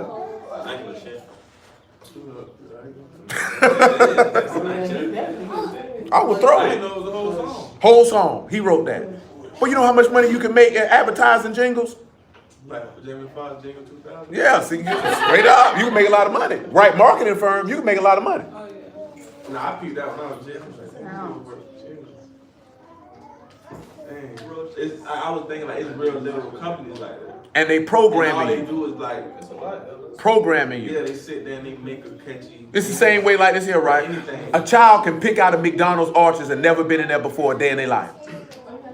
You know what I'm saying? That's psychology. You want McDonald's. You don't even know why you want it. You just seen the M. You seen the commercial. Now you want it. And we take that for granted. You know, they tell you that marketing major, they got to take psychology now. No, but I remember the first time Saya seen it, she thought that was fun. Oh, yeah. Like, she asked what it was, and I was like, that's McDonald's. And she assumed that What was is the song? Old McDonald had a the phone. song. Yeah. I can see that. McDonald's She phone. got exposed to the song before she... I can see that. I can see that. But you see that, but it's branding. You know what I'm saying? Like imagine a child who ain't never seen no movies, because you know there's some white folks out here don't let their kids take in no TV. So they're not exposed to any of that type of stuff. Because all television is a big, they don't call it television programming for nothing. So they're trying to program the way that you think. And don't be naive and think it's entertainment, because it's not. These people are in the business of making money. They don't care anything about your entertainment. Your entertainment is the byproduct of me making money. You know what I'm saying? If you niggas will watch Dancing Dogs, I will put it out there if it'll make me some money. And that's how they feel. They've literally done stuff like this here. Because you see it with Keeping the Kardashians every week. They're dancing dogs, and you watch it, and you put money in their pocket. These people have no skill, no talent, no nothing. That's a joke. No, it's just saying. Yeah, serious. They be doing nothing if you still watching. Right, they're young, they're Faithfully. dancing dogs, putting on the show. Y'all So that's why some people believe that situation with Tristan Thompson staged just to get you to watch the show. But guess what it does though? It causes people to talk about it, causes people to write blogs. You go to the blog, it gets the marketing people money, and then you tuning in. Paid behind all of it. And you tuning in. And this junk staged. She might not even be with this nigga. That might not even be his son. Who knows? You know what I'm saying? Indeed. Everybody. You know what I'm saying? That's crazy. So that's what I'm saying. Don't take it lightly. You know what I'm saying? Don't approach any form of media lightly. Like, because it's apparent that R. Kelly situation, that was not real. That wasn't real. No, that was not real. That was fake. That doggone interview, that wasn't real. Ain't no real person gonna sit at a nigga acting a fool like this here and sit there and look like this here. She ain't professional. She runs with a rapist. So if you think that was, she run with Harvey Weinstein. If you think that's real, I you feel like she sick. was just a black woman who was scared of his reaction. No, that woman's a feminist and a bullback. I think she thought he was just an idiot. That's Oprah's best friend. Oprah is a known lesbian. You know all dirty. How you know she was? How you know she was? He said a I long feel lesbian. like any would have did. I don't think none of them would have booted up. But you got to remember, there's no such thing as a. Gail wasn't no journalist. She was a lawyer. He staged it, but I don't believe she. No, He they was. said she interview did or whatever you it wanna call it. because she's coming up on a contract. She's trying to get paid more CBS or get a new contract with another station. So it doesn't matter what he was doing. She's trying to get Right. I believe Yeah, she that's was. what again, but that's what they tell us. But I But believe she there's no was such acting thing crazy. as a He real was. journalist. They're all actors just like But I'm saying, everybody. you think that she didn't get it? What was she supposed to do? Get up and She was doing what she was told to do. Sit there and look crazy while this nigga show out. I think she was like, you're really stupid. You know what I'm saying? I know this because there's no such thing as a real journalist. They're actors too. You think they're gonna put anybody on CBS The Morning Show if you ain't down with the lick? The news controls the narrative of how people think with propaganda more than anything. So you don't think that was real? Absolutely not. No, I don't believe it. Absolutely I not. don't believe it was real. Absolutely not. I don't think she was in on it. I think he just acted like a clown because he was trying to convince her. Why? Why would you believe that? Why would you believe that? Because that's what they told you? Or So you don't think anybody on TV is doing it? absolutely not. Not now one of them. Not no celebrity, not nobody famous. They playing the game. They playing the game. Now when the news come on and they go to people in the street asking them stuff, I don't think that's That's what I'm saying. I don't think- No, I'm talking about when you dealing with anybody famous, it's a controlled environment. That nigga's emotions didn't even seem real. That nigga was doing some horrible acting. That was fake. saying, look, I thought it was That was fake because I don't want to look like I'm a serial rapist or whatever. Oh no, that nigga look phony as a $3 bill. That nigga look phony as a $3 bill. No, yo, I feel like the phony in the sense of you're trying to convince That you didn't do this. No, I'm not looking at it because I don't even believe none of the whole situation. This junk been going on for 25 years. Absolutely. I ain't talking about molesting kids. I'm talking about the narrative now. I don't believe it. I don't take it. How this nigga been doing this for years and it took a doc? Look how niggas did this with Michael Jackson. These niggas know these two niggas were lying on this man. Now everybody, oh, he a pedophile, don't play his music no more. That's propaganda. That's the way to garner the way that I want you to think and behave in the way that I want you to behave. So you don't believe on what you said. I heard a conspiracy theory that they trying to see how black people gon' Accept pedophilia? Yeah. Possibly. So I don't know what they trying to promote, but I'm just looking at I'm just looking at how that works. This nigga been doing this for 25 years. It took a documentary. All of a sudden, niggas find these videos. Who been had these videos? Why you just find? It's mighty convenient after this documentary airs that here comes a video. This nigga gets locked up. You say he broke. He mysteriously gets bonded out. Gets locked up for child support after this interview, and somebody else just bonded him out. But he's broke. Now I feel like you're insulting my intelligence. You know what I'm saying? So with Michael Jackson, though, do you believe so that Man, Michael Jackson. Do you believe molested women? A live reality show. That's not to say that this man ain't touched no little girls. That's not saying I'm talking about how they doing it. That's not reality. A nigga don't put out a documentary to cause the way that you think. Because nobody had no problem with R. Kelly till that documentary came out. Niggas, I'm not saying, I'm talking about as, in general. Niggas were still playing the music. Niggas didn't care. The majority. Now a documentary come out. I hate this guy. But that's controlling the masses. The masses are always going to be. That's what I'm saying. That's period. That's what I'm saying. That's why I don't believe it's real. This nigga ain't did an interview in years. So with Michael Jackson, what you believe that he didn't molest people? It's been proven that he didn't do it. Oh, I didn't follow I that. feel like that's irrelevant. So when these niggas gonna be having conversations, I feel like that's irrelevant. And that's the part of what I look at on a broader scale is look at how these people can control and move your emotions. Oprah just did an interview with him. Yeah, but the two boys that said that he molested him had already sat in open court and said he didn't do it. The FBI said he didn't do it. He went to trial and beat it. Now this nigga saying, everybody's saying he's a child molester. Why? Because the TV told you he was. Because somebody made, just because something is a documentary doesn't make it true. She want money. She want either way. But that's what I'm saying. I'm looking past the fact. I'm looking past, move past all of that. I'm talking about, look how they controlling people's reactions and emotions and viewpoints. Look how they control that. Look how they control that. Like I said, on a mass scale. Nobody had a problem with R. Kelly till surviving R. Kelly. Nobody cared. And then not even 60 days after the documentary gets released, a lawyer saying, I got video of him with a young girl. Well, nigga, was you watching it? Because where did it come from? You mean to tell me you've been sitting on this all these years, my nigga, you ain't put this out? Now, conveniently, after this documentary, it come out. I don't believe that. So what do you think the agenda is? They're trying to destroy him? What you think the agenda is? The agenda ain't got nothing to do with him because he signed up for the show. He part of the show. He part of the show. And not every week, like a reality show, it's new info, it's new news.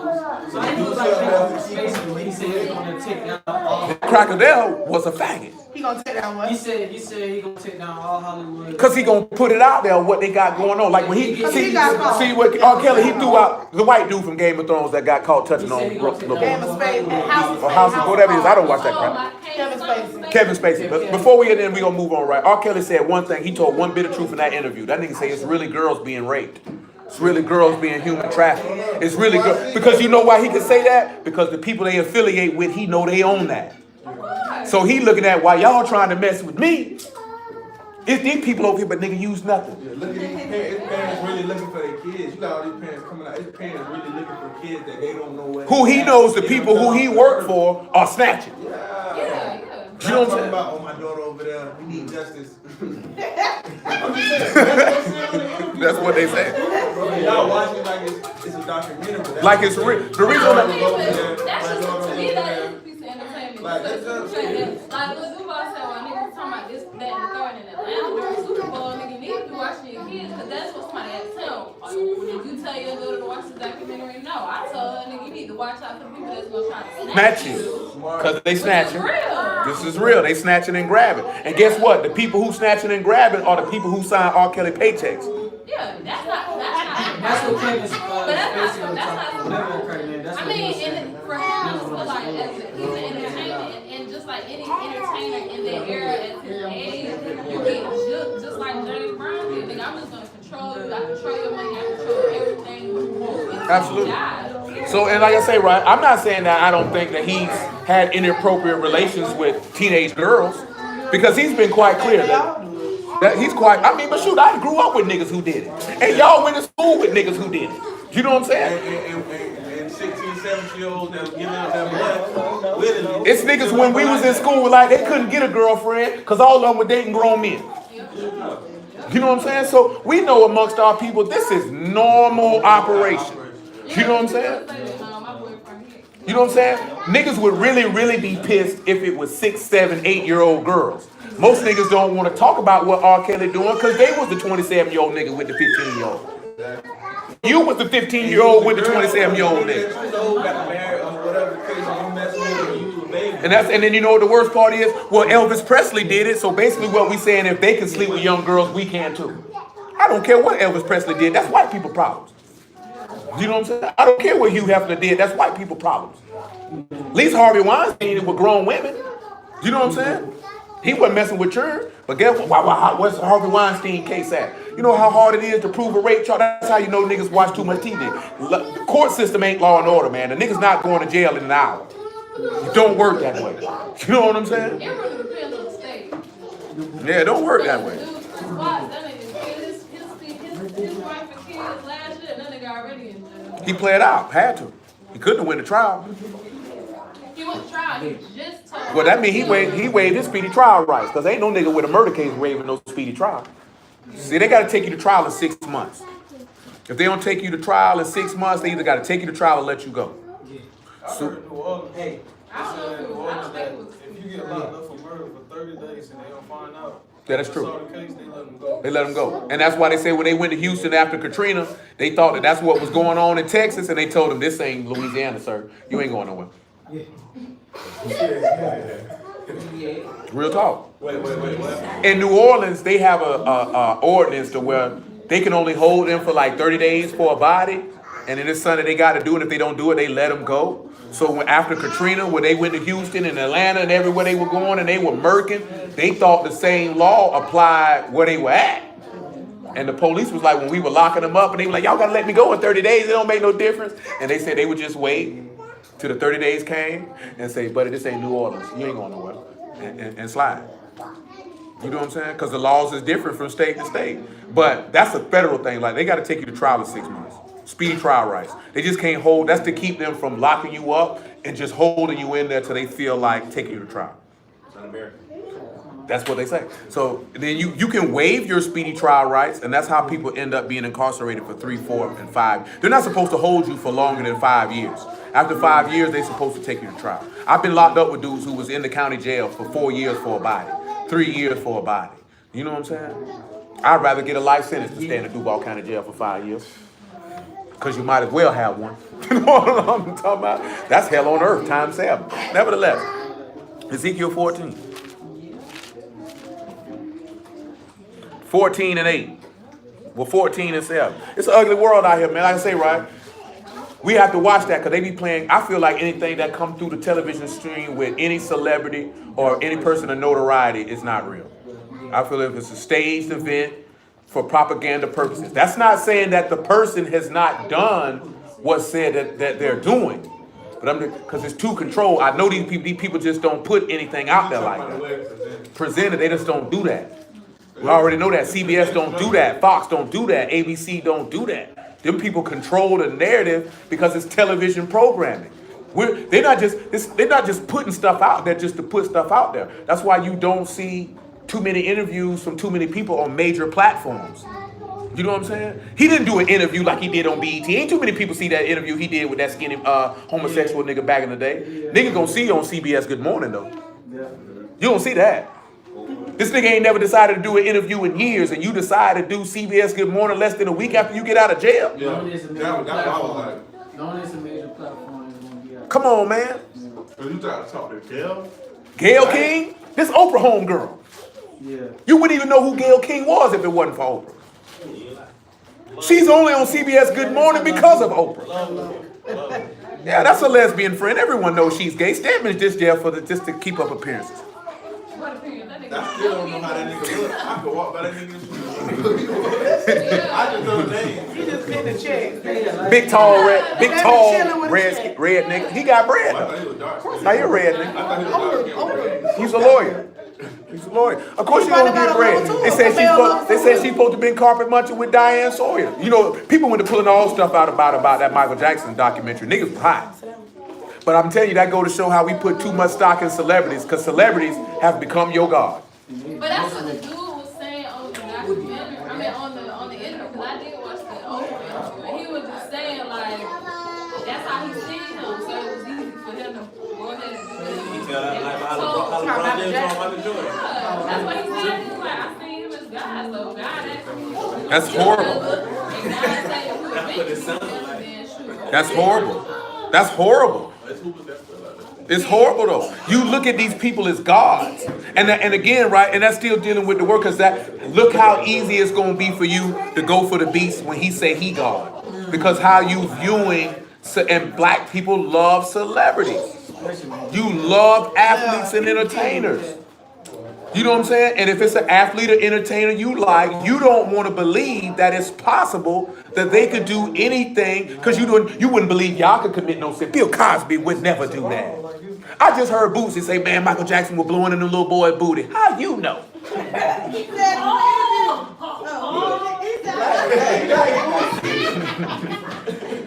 Sometimes he said real suspect stuff too. Yeah, sometimes it's like. Calm down. Hey, bring your voices down. Sometimes it be like, I'm just telling you though. I'm just saying the aspect of it. I'm mentioning this here because, and this nigga's a known liar. These two grown men in these documentaries are known liars. Yeah, I seen that too. But niggas don't care. It's a documentary. It's gotta be true. That's all you gotta do. Hey, HBO was make money. They was at the Sun Festival before that. Man, let me tell you something, man. If they made it, and they done made plenty documentaries about the word and how the word ain't real, and people believed it, because if it's a documentary, it must be true. That's how stupid people are. I can't watch two white men just talk about a black man. I can't. I feel you. Come on, y'all. Ezekiel 14 and 7. I can't get back. So, okay. What about the drug documentary thing? You should Depending on who the person is, I don't, like I said, right? I told y'all about this the other day before we came. I had a conversation with a dude. Dude was like, all you people retarded for not getting your children vaccinated. All these diseases coming back. And I told him, I said, and I'm like, yeah, I say a lot of the children in our congregation ain't vaccinated. I say, but that was their parents' choice. They did the investigation on that. I didn't have nothing to do with that. Because I'm not going to tell somebody, don't vaccinate your kids. I don't have to live with that decision. You know what I'm saying? You do what's best for you. That's irresponsible of you. No, it's not, because it's not my job to tell every time I them. take him to the doctor, we have to hear that. He lying. You know what I'm saying? So he was like, you're the reason, because virus getting to people and it's mutating. I said, I just don't believe a virus. Because I'm looking at it this way. If you vaccinated, why are you worried about That's people what who I be aren't? trying to ask people. Because if I'm not vaccinated, it should only affect me and anyone who's not vaccinated. But my baby, it don't make you sick either way. So But he's saying that it's mutating. Well, I'm but like, then you if know what they it's say too, like the flu shot of last year won't even help. but he ain't talking about flu shots. He talking about measles. But I'm saying they say either way. So if you catch the flu, if you got a flu last year, No, what they're it's doing, hold on. What he was doing is this. And it's the same thing that people do in regards to the word. I'm trying to emotionally guilt trip you or ridicule you to do what it is that I want you to do. He said, you don't believe in science? You don't believe in doctors? I say, I don't trust a doctor just because he's a doctor. He's a human being. and he get I paid. don't believe in no pharmaceuticals. But I'm looking at it, indeed. And then they got upset because I told them that, y'all made things to heal people. If a person chooses to use that, that's their option. If they want to go the medical route, that's their option. But I'm not telling you support non-vaccinated. I said, I didn't say I supported anything. Check every time you vaccinate. And they do, but that's neither here nor there, though. That's a personal choice. I can't tell you vaccinate your children. You know why? Because those are your children. So if you choose to vaccinate them, that's your choice. If he chooses not to vaccinate his, that's his choice. You know what I'm saying? I don't feel like just because people feel like if somebody preached the word that they should tell the people that this is what you ought to do, and if the people don't do it, they stupid. No, when it comes to certain things, that's your choice because those are your children, and you have to live with the consequence of that decision. I don't have to live with the consequence of that decision. Exactly. I feel like the majority of the kids vaccinated, and them niggas be getting my kids sick. They want the federal government to Force people to do it. force the states to crack down on exemptions for vaccination. Basically, force kids to get it. Because of the measles outbreak, they said. And that's the point that really he was trying to get to. My doctor told me Yeah, that. but that's controlling the masses. That's just like the Ebola thing. States where measles My high, doctor told me Washington that. and New York. But what's measles? So what is My just doctor chicken told me pox? that. That's what she said. She had it basically. She said in all the years, she said I've had one child die from that. Please don't. She's like, it's But guess what? The average person, you don't know that.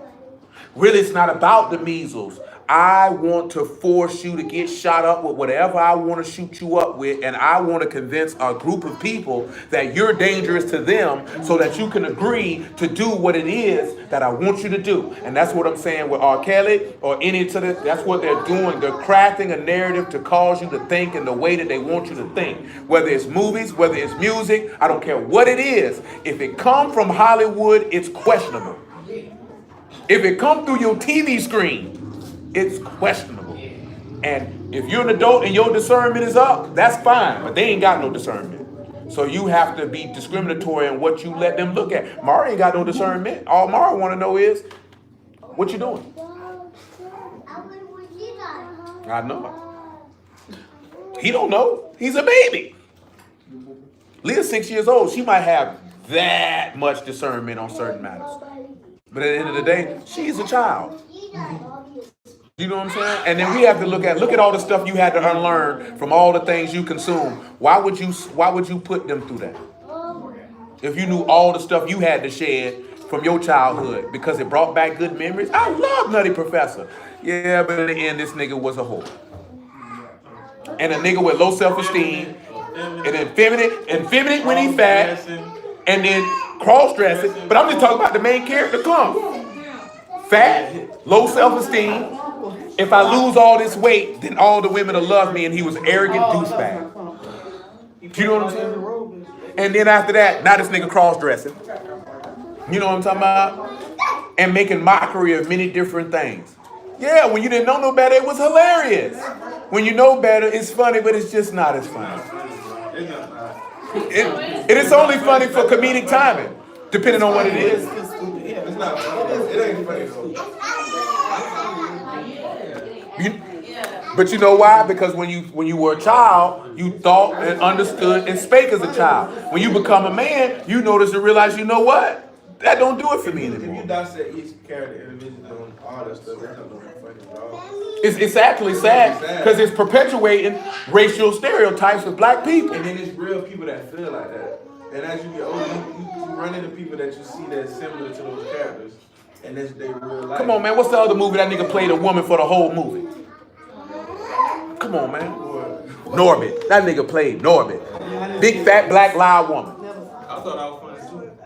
I ain't never like that though. Come on. Ezekiel 14.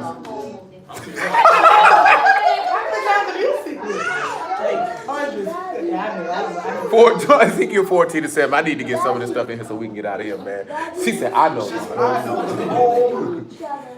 So it says, for every one of the house of Yasharal, of the stranger that sojourn in Yasharal, which separate himself from me and set up idols in his heart and put the stumbling block of his iniquity before his face and come to a prophet to inquire of him concerning me, I, Yahuwah, will answer him by myself. And I will set my face against that man and will make him a sign and a proverb, and I'll cut him off from the midst of my people. You shall know that I'm Yahuwah.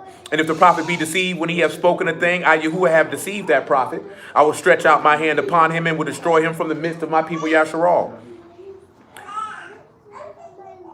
I think I'm in the wrong spot.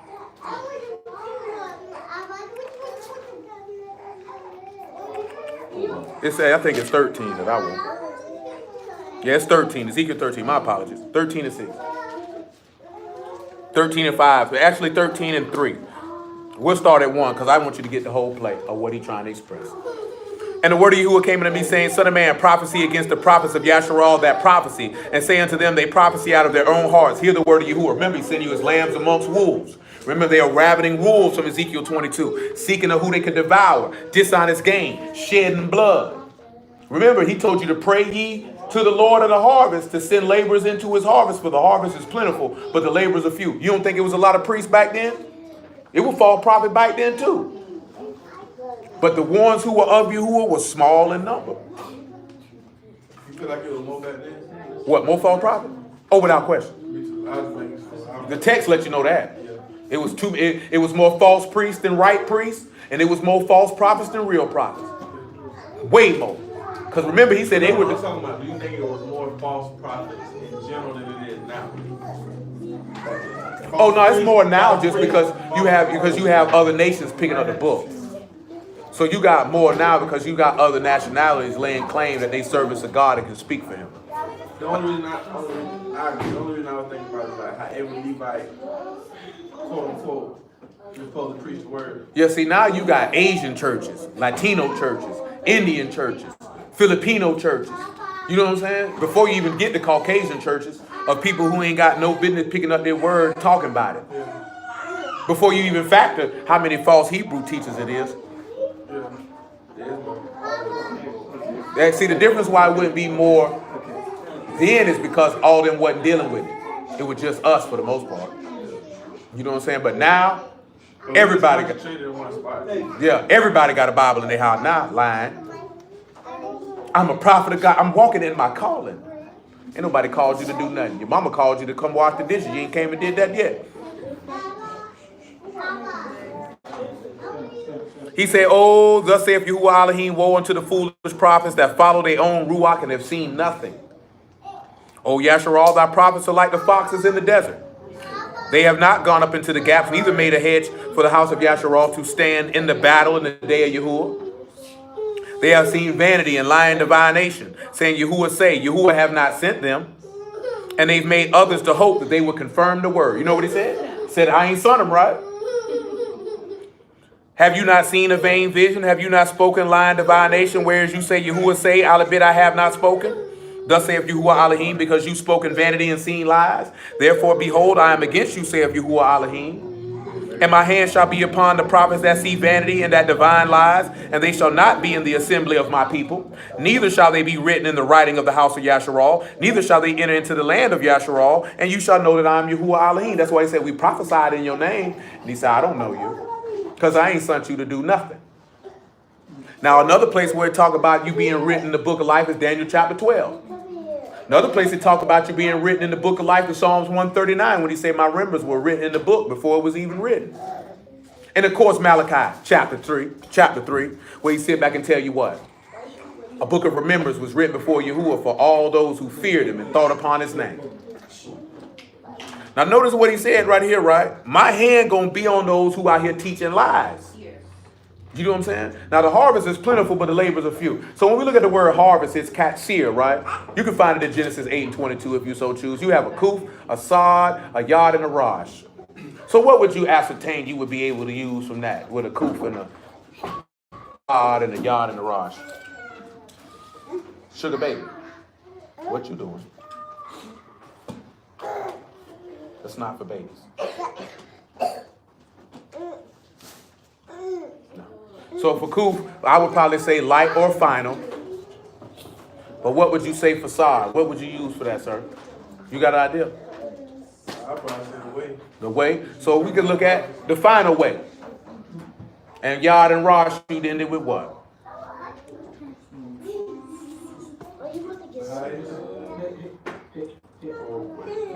Because remember, he said the harvest is plentiful. So the harvest is representative of the people. So I need laborers to gather in the crop of the harvest. Because he says it's harvest plentiful. It's a lot of stuff you can harvest. I ain't got a lot of people to come do the work though. He say pray that I send more people out there to do this work. So when you look at it, right, it's the final way of the work of the highest. What is the work that he's trying to work in you? He's trying to perform a work in you. So When you look at the work that he's trying to perform to cause you to become the sons of the highest. See, let's take a look at something in John chapter 4, about verse 34. Now, one word y'all probably should remember, because we done dealt with it before. John 4 and 34.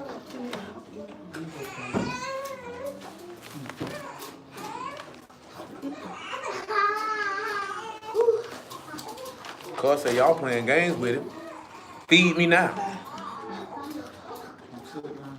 Yahushua said unto them, my meat is to do the will of him that sent me, and to finish his work. Say not you that there are yet 4 months, then come harvest. Behold, I say unto you, lift up your eyes and look on the fields, for they're white already to harvest. When you say look on the fields, the people are already there. They ready for the word.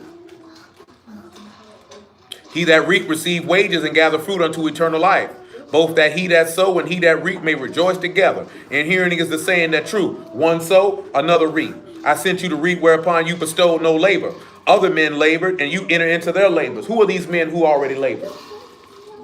The prophets. So he telling his apostles, y'all just picking up. Remember the parable when he said he sent all them people out there to work for a penny? And the people who came in first was mad at the people who came in last because they got the same amount of money. You know what I'm saying? But it doesn't matter, because if I'm preaching the word, I'm just coming into a labor that was already set before I was born. You know what I'm saying? And that's what he's telling. Now, when we look at labor, we got the word asah, and we also have the word amal. And we're going to look at him in both places, because remember, he said, pray that he send laborers into his harvest. And what did he say about the labor? He was worthy of his hire. If he's worthy of his hire, that means he's worthy of his pay. If he's worthy of his pay, that means he had to be sent in the first place. Because remember, he said he is the messenger of Yahuwah of hosts. The people should seek the law at his mouth. Anybody who preached the word, Yah son. Period. A lot of dudes say you got to prepare other men to be leaders. That's not my job. You know what I'm saying? My job is to identify if Yah done raised that person up to do it and then prepare them to do it. But you just can't just be tossing the word out and be like, you go teach, you go teach, you go teach. You're going to damn him and whoever he listening to if y'all didn't want him out there to do it in the first place. You know what I'm saying? But we don't look at it in that fashion because of, in my opinion, Gentile teachings that anybody can do it. But that's why he said to send laborers. He said the laborer is worthy of his hire. When he took the apostles and sent them, he gave them the gospel. You know what I'm saying? Were they out there talking about, I done heard dudes say you need to return to the Most High as a repentant Israelite. I said, that's the dumbest thing I ever heard. A repentant Israelite. Don't make no sense. Come over here though. What it is I want? Oh, Nehemiah 4 and 21. Where I got that word from. Book of Nehemiah in the 4th chapter.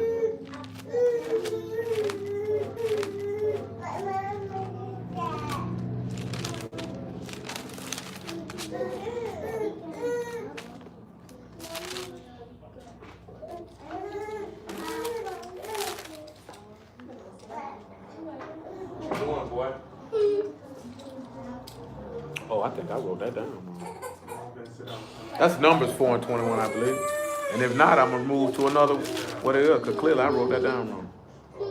That's Numbers 4 and 21, my bad. Numbers 4 and 21. And Yahuwah spake unto Moses, saying, take also the sums of the sons of Gershon throughout the houses of their fathers by their families. From 30 years old and upward until 50 years old shall they number them. All that enter in to perform the service, to do the work in the tabernacle of the congregation. This is the service of the families of the Gershonites to serve in their burdens. Does anybody remember why the age 30 is important? Joseph was 30 when he went out in the land. David was 30 when he began to rule. You got to be 30 to be a Levite priest. And how old does it say a Mashiach was when he started doing his thing? 30. See, a lot of people just think that stuff in there for mention that he was 30 for no reason, but it's just fulfilling the text. You know what I'm saying? Yeah, he was 30, but it's for certain things. When you look at Joseph, him being over the land, he was 30. When he started to go investigate the land, he was 30. When Yahushua went to go investigate the land, he was 30. When you see that David began to rule, he was 30. Basically, when Yahushua stepped out and he was beginning to the process of his rule when he was 30. And you couldn't start working as a Levite priest until you were 30. See, now you got dudes who will tell you, oh, you can't preach the word till you 30, but this only applies to the Levitical priesthood. The Levitical priesthood is no longer in effect, so you being 30 years old means absolutely nothing. You know what I'm saying? It means nothing at all. Because Timothy was not 30 years old. Don't say how old he was, but Paul definitely told him, let no man despise your youth. I don't think nobody looking at no 30-year-old man and talking about he young. You know what I'm saying? But when you look at the word, that word for work, it's asa, it's ayin, the shan, and the hay. So when you remember, now he's saying to send laborers into his harvest. So when you look at that, you look at it in that. If that ayin, shan, and hay is there, what do these laborers possess based off of these characters? What's there?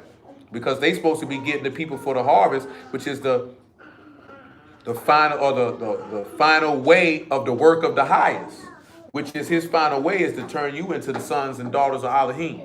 But when we look at ayin, clearly the behold or the man with raised arms will pair you to his experience. These laborers are already paired to Mashiach. Let's see how. John chapter 17, if we will.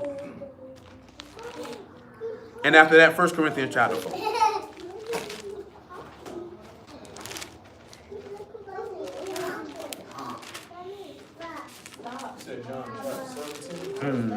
John 17.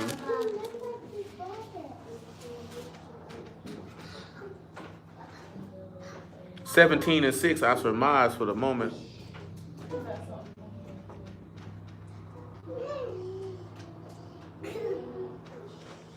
17 and 6, I manifested your name unto the men which you gave me out of the world. Thine they were, you gave them me, and they've kept your word. Now they have known that all things whatsoever you've given me are of you, for I've given unto them the words which you gave me, and they have received them, and have known surely that I come out from you, and they believe that you did send me. Now we have to sit back and look at it, right? He gave them the gospel to teach. That's what he commissioned, because we'd have to look at that after he resurrected from the dead. We kind of looked at that last night. That's what he gave them to preach, right?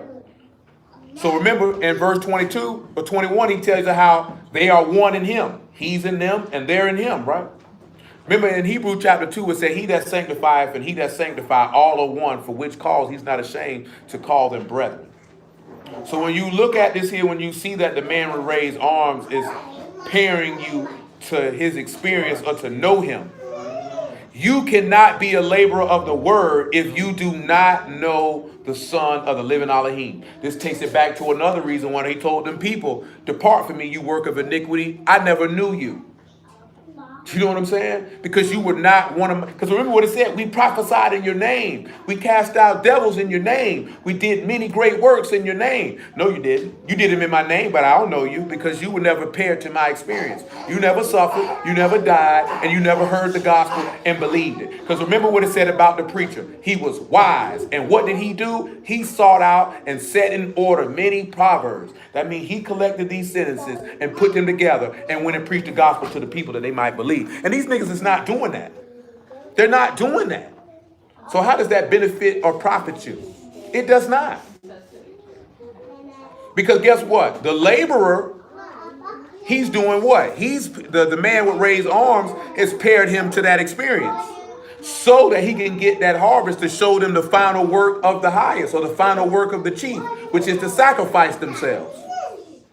The laborer, only person who can do that for somebody in the harvest is the laborer. You can't, look here, right? You can't go, ain't nobody finna send nobody out there to harvest no crop on no farm if he ain't never did it before.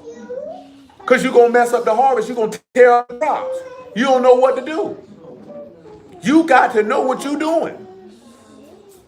That's why he say a bishop can't be no novice lest he fall in condemnation of the devil. That's what Paul wrote to Timothy. You can't be no neophyte, no rookie. Can't be green, talking about you finna teach the word. You're going to mess it up. And the adversary going to have something to say. And the adversary just don't have to be whom you call the devil. The adversary could be somebody who hate the word. You know what I'm saying? The gospel make niggas run now. Because they don't like it. They don't like it. It was something else I was going to grab. I can't remember what it is. Come to Ecclesiastes chapter 2 though. Oh yeah, 1 Corinthians chapter 4. I didn't want you to see what he said, what a steward got to be. Corinthians 4:1. Because remember what he said, right? I'm going to get Jeremiah 3:16. Ain't making no difference. It ain't hurt nobody. You better hope they can see you over there napping. You don't want them to laugh at you. You were napping. What, you arresting your eyes? You give me. I'm almost napping. That was you used to say in school. I ain't sleep. Slob all on your desk. You was sleep. Oh, you got put in timeout and reservation, in isolation. You went past the dematerialized line, huh? Now you're looking sad in the face. You okay? I hope so.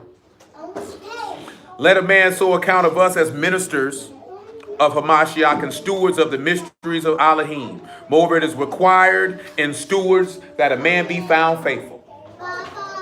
If you a steward, that means you a holder of the word. How you gonna say you a steward of the word and you can't even faithfully not sin against y'all? That don't make no sense. Everybody want to teach though, but a nigga ain't taught himself not to sin. You mean you ain't faithful? You know what I'm saying? How you gonna do that? I still wrestle with this. Well, you need to wrestle with it from in front of me. Because I don't want to hear no word from you. Because you supposed to fit. Ain't nobody perfect, bro. But you supposed to fit. Why would y'all send you and he ain't got you right yet? You supposed to be a light. That means you supposed to be an example. So you telling me how you got a problem with this and a problem with that and a problem with this? Clearly you sunk yourself. Clearly he ain't gave you no. Truth be told, I keep telling you, if they ain't got the gospel, you know he ain't son them. Why would Yahushua tell his apostles to preach about me and that whosoever I send, receive me? And he said he came to show you about him, but yet you say Christ sent you, but you can't tell me about him. Nigga, you lying. You know what I'm saying? Nigga, you is lying. Ain't no ifs, ands, buts about that. I'm going based off what he said. My personal opinion means absolutely nothing. Let's just get this John 13:20. You just reading what he said. I'm just going by what he said, not my personal opinion. Nick say, ain't nobody seeking the law at your mouth.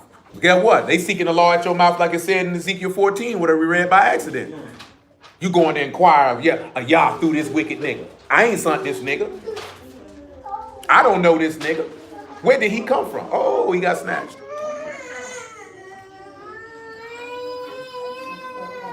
Truly, truly, this is John 13:20. Truly, truly, I say unto you, he that receive whomsoever I send, receive me.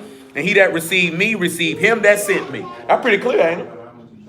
But hold on, let's look at something. And then he said, pray that the Lord of the harvest do what? Send laborers into his harvest. And he said the workman was worthy of his hire. So that means he sent these people. Who hired you? Oh, you just thought you could get, we been used to say this all the time. You just can't go to McDonald's and just go in the back and start making Big Macs and dropping fries and expect you're going to get a paycheck. Well, I've been working. Well, who hired you? I just felt like coming to work. You volunteered. You ain't gonna go to jail, but they gonna shoot. They might sit there and watch it. That boy make a mean. They gonna be like, boy, that boy make a mean Big Mac. Shoot, average nigga gonna be like this here. Shoot, I ain't gotta make it. Shoot, let that nigga make sure. I'm gonna pray. Then you done came around and you looking at where your paycheck at. Paycheck? Ain't no paycheck. Nah, they ain't gonna take you to jail. They gonna tell you to leave though. They gonna. Truth be told, at any other McDonald's, you ain't gonna get back there far enough to start making a burger. Chick-fil-A, you going to jail. Try that. Shoot. Bet you lying. I seen a nigga in the Chick-fil-A the other day back there smoking. Nigga swung that door open. That nigga definitely was back there. Yeah, but you think you finna walk behind the people register and stop? You going to jail, Chick-fil-A. You ain't gonna videos when they go back there. You ain't going to jail.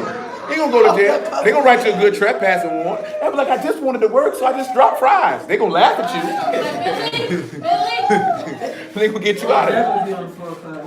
Get you out. And you might not even make the news about that. Yeah, when customers be getting impatient, they go in there and start doing it themselves. Drop the fries. I seen somebody doing Popeye. Oh, yeah, Y'all taking too long. 9 times out of 10, they ain't gonna do nothing. They ain't gonna call nobody. Sir. They gonna be looking at you crazy, but if you go back there and tell me, how much? I need 4 Big Macs. Niggas say this nigga don't even work here. Niggas that work, that be still. You know what I'm saying? Because I definitely stole. I showed you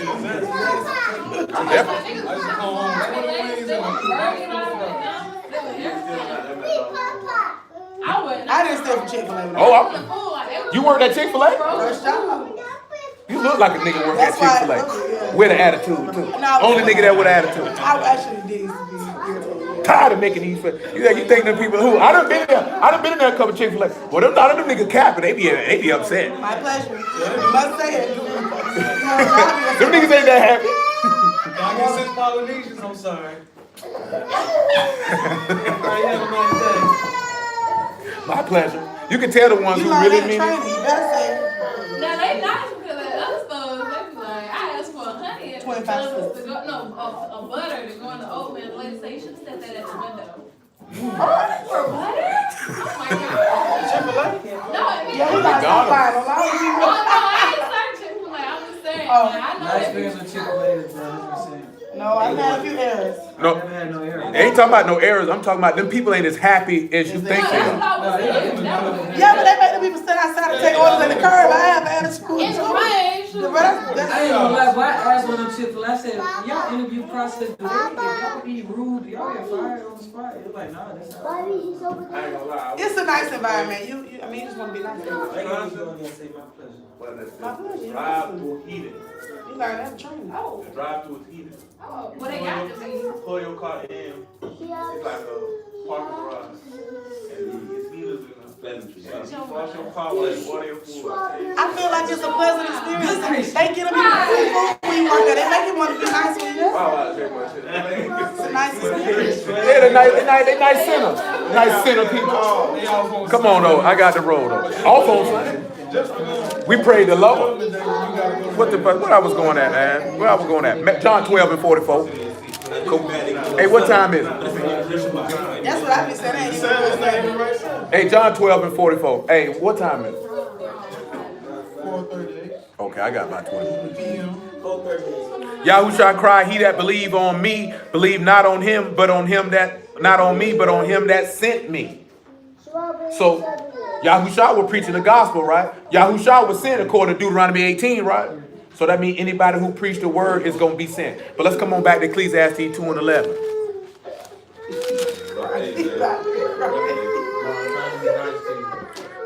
Get off that table before you knock that phone down.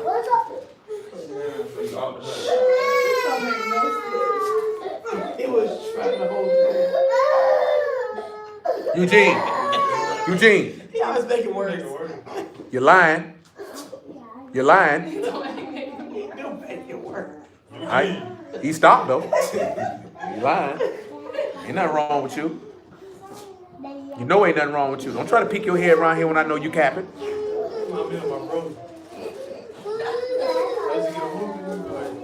got beat, didn't you? That's terrible. I ain't making it work, telling it to be quiet. 'Cause I know you're front. You did want to go over there with your friend. But this ain't playtime, Eugene. Yes. That's his name.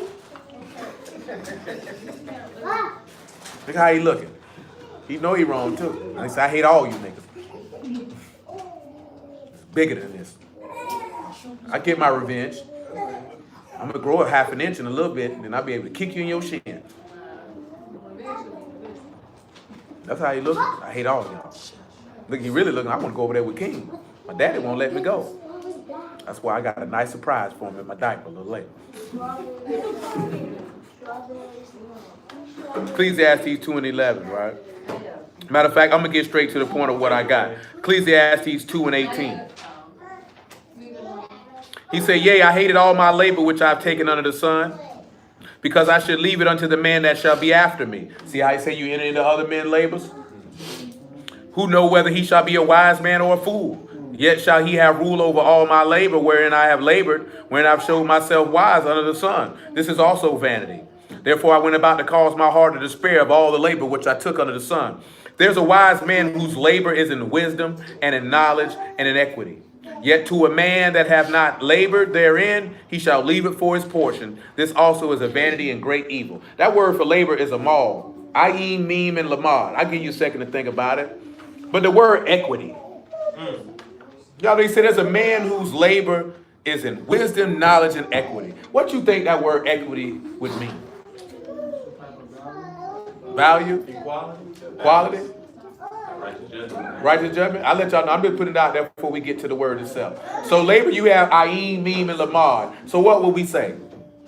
I think that we would say we would teach the experience of the blood, or teach the experience of the death of Hamashiach.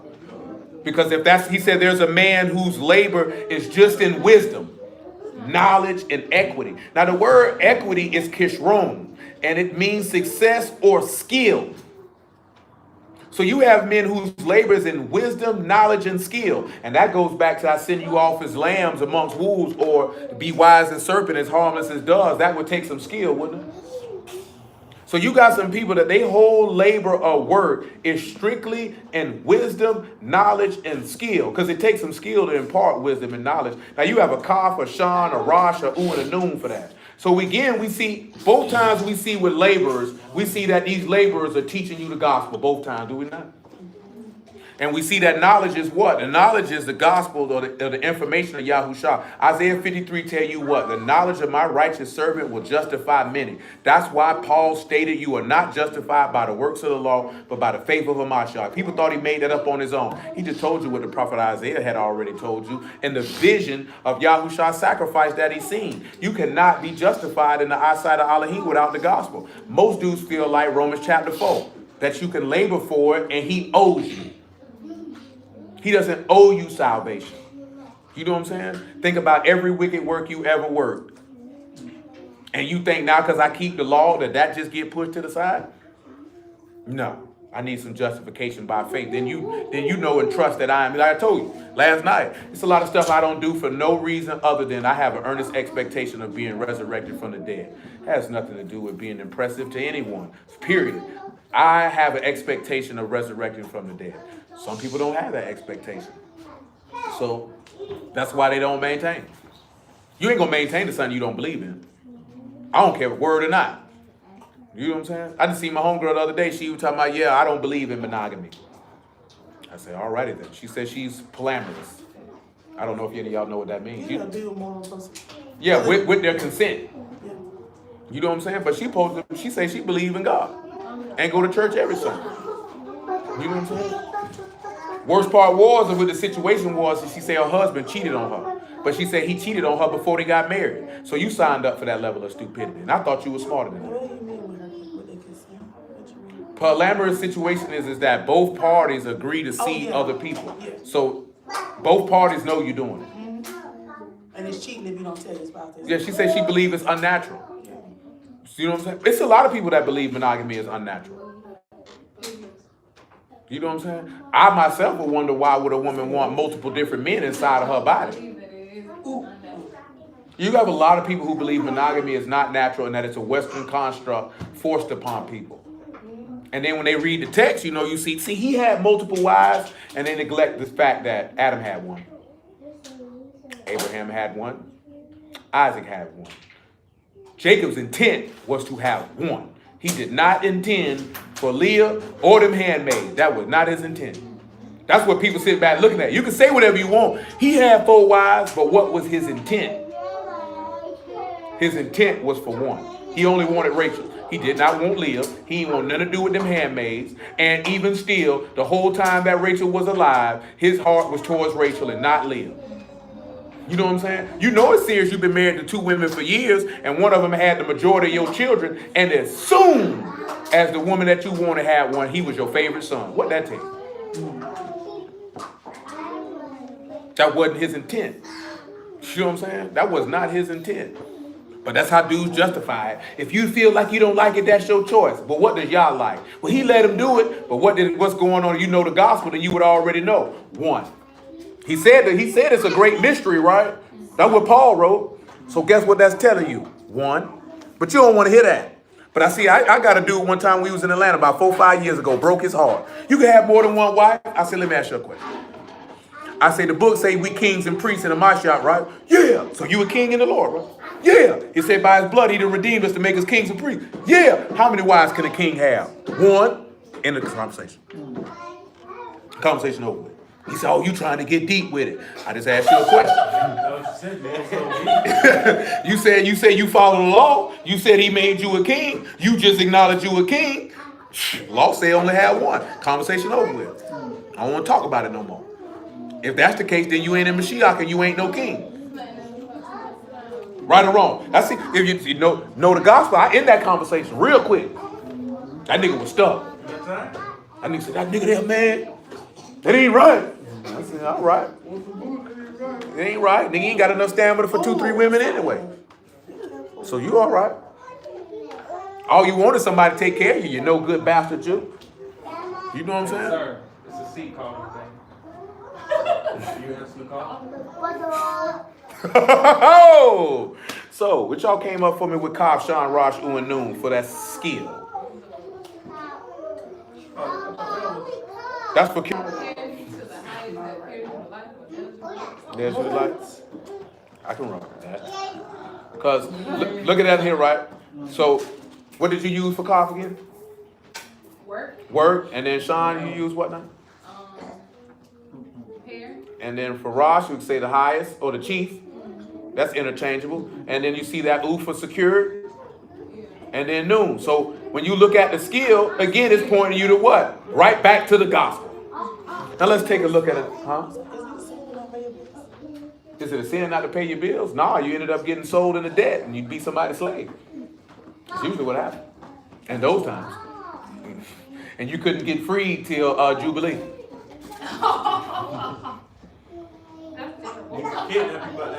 About that debt. Some people, when they were in debt and they couldn't afford to pay it, they would sell themselves and wouldn't be free till Jubilee. So 7 years, baby. Wish it was like that now. No, that's what I'm asking him. You know you owe somebody. You know, it's not a sin. It's not. No, it's like this. I'll pay you when I get ready. I can't give you what you can't get blood out of turnips. I'll pay you when I feel like it. You know what I mean? But in all equity, it's definitely better that if you can extinguish it, shoot, just for business purposes or like this here, extinguish it. No, you know. But if you can't extinguish it, I wouldn't say go into more debt or let something else of more importance slack because somebody asked for money. Shoot, Wells Fargo just wants overdraft money. That junk I've been about a year. You'll get it when I get it. Right now, I ain't got it. I got other things to drop my money into. You know what I'm saying? Everything. Them niggas say, I don't want your labor. Now, they used to have debtors' prisons. Y'all ain't never, they didn't teach y'all about debtors' prisons? Yeah. They had that in America. And in England, man, especially in Europe. That's where they brought that from. They would lock you up if you owed money. You know how many niggas would be locked up right now for a student loan? Nigga that just running the cup across the bars. Free me. I've been captured by some demons. But that's what they said. That's what they were saying that most of the Europeans that was in slavery, they said they came from them. From debtors' So prison. like they had to go get niggas who was in debtors' prison and they were working for free. To work off their In debt. the New England area. And then you know you had your indentured servants. You know what I'm saying? And that's in the law though. Indentured service in the law. See, y'all didn't allow that to go down. If you had a servant, you had to pay him, and you couldn't treat him any kind of way. You know what I'm saying? He wasn't on that. So let's take a look at Sunday forfeit skill. And again, it's talking about pairing you to the highest. It's that gospel again. Let's go to Ezra 7:6 real quick. See, the whole point of what we're looking at is that if you're a laborer and you getting sent, like when you look at it, right, Yahushua sent maybe about 200 people. How many people was in the land of Yasharal at that time? All them people, he sent 72 by 2 with his 12, that's 82 people. Plus him, so that's 83. That's not a lot of laborers for the whole land of Yasharal. When you look at the term of when after Hamashiach went back to heaven, it was maybe like 120 people there when they picked Matthias to take Judas' place. If my memory serves me correctly, 120? 120? How many people was at Pentecost? It's only 120 dudes. It's not a lot of people. You know what I'm saying? But guess what? It's 1,000,001 YouTube channels of dudes preaching. Everybody go off, I'm tired of these camps. They teaching lies. I told my homeboy, why y'all worry about these camps? These camps stuff became your God. You ain't never see Yahushua walk around. These false prophets, I'm so tired of them. And spend all his time focusing on them. Not focusing on them. For what? You know what I'm saying? That's like a nigga focusing on, you was with a girl who cheated on you. You got your new woman, she don't, but you just worried about what that wicked woman you was used to deal with is doing. Why does it matter? Like, you could be aware these niggas be know too much with these niggas who they say they hate as far as their doctrines and their teachers. I'm tired of this 12 tribe chart. Well, they've been teaching it for 40 years. I don't think they're gonna stop. We gotta destroy it. The Esau ain't the white man. What difference does it make? You don't even know who that Yahusha is the man. So you've got bigger problems. Why are you beating on that wall? Does it look like an instrument to you? Yes, turn around and face everyone else.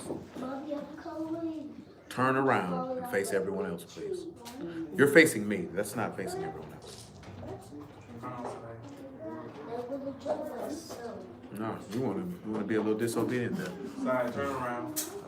See how you feel. Turn around and put your feet forward. Dang, I ain't seen none of this here. Dang, I done missed all these. Hold on. Dang, I done missed all y'all comments. What's up, Trina?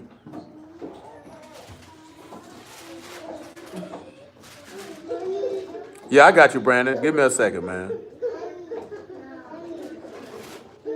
What you mean the gospel business has the same evil principle? Probably. Oh, he talking about the music. Oh, absolutely. That gospel music probably just as wicked as any form of secular. You seen Kurt Franklin with NBA Youngboy? That's so I'm dead serious. You seen it?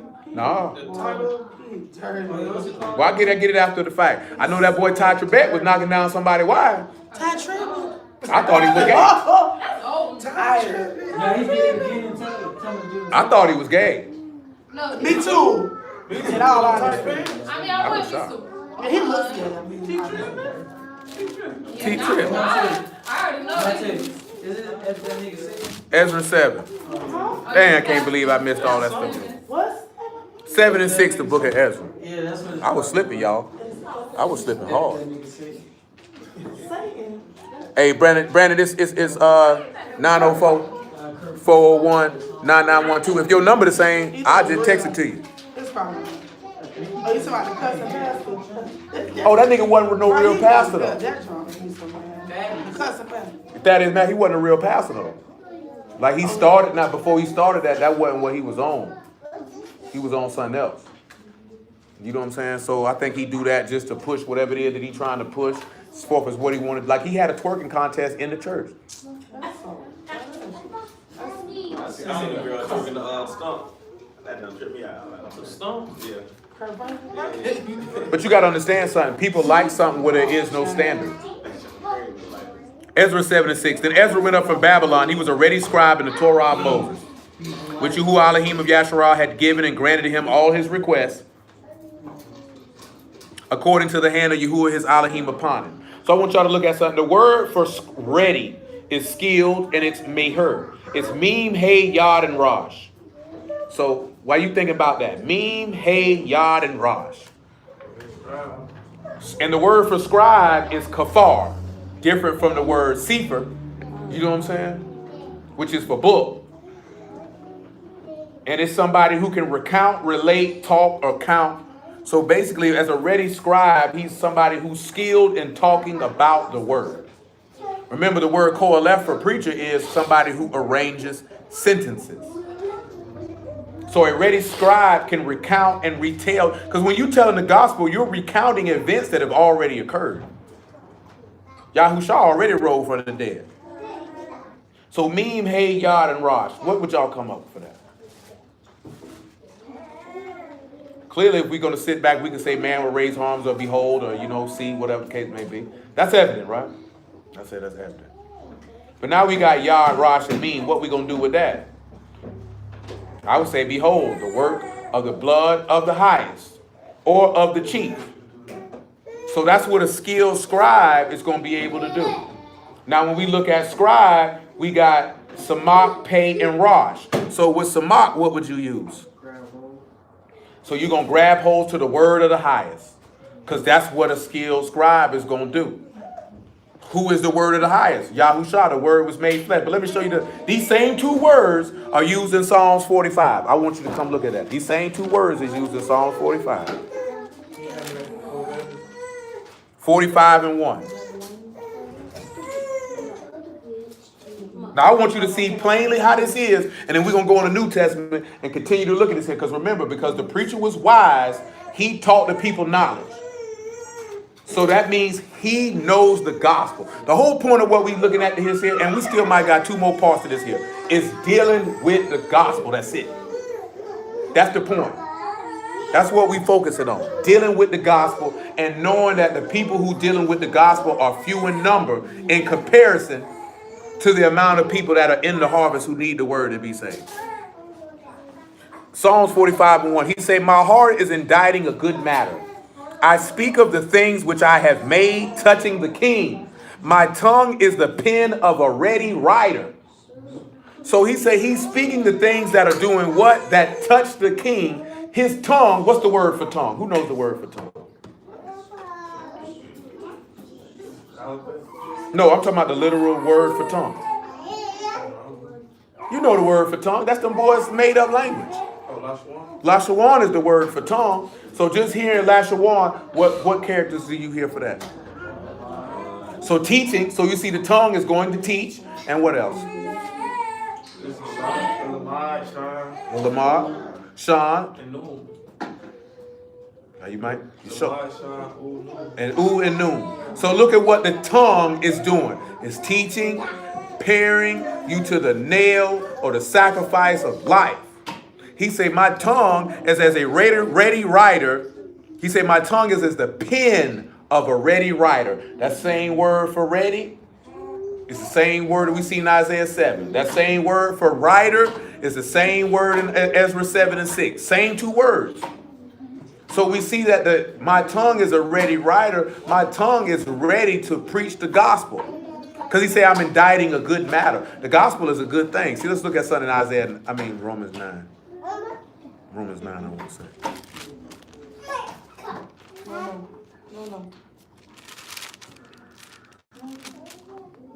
9:30. Says, what shall we say then? The Gentiles which follow not after righteousness have attained to righteousness, even the righteousness of faith.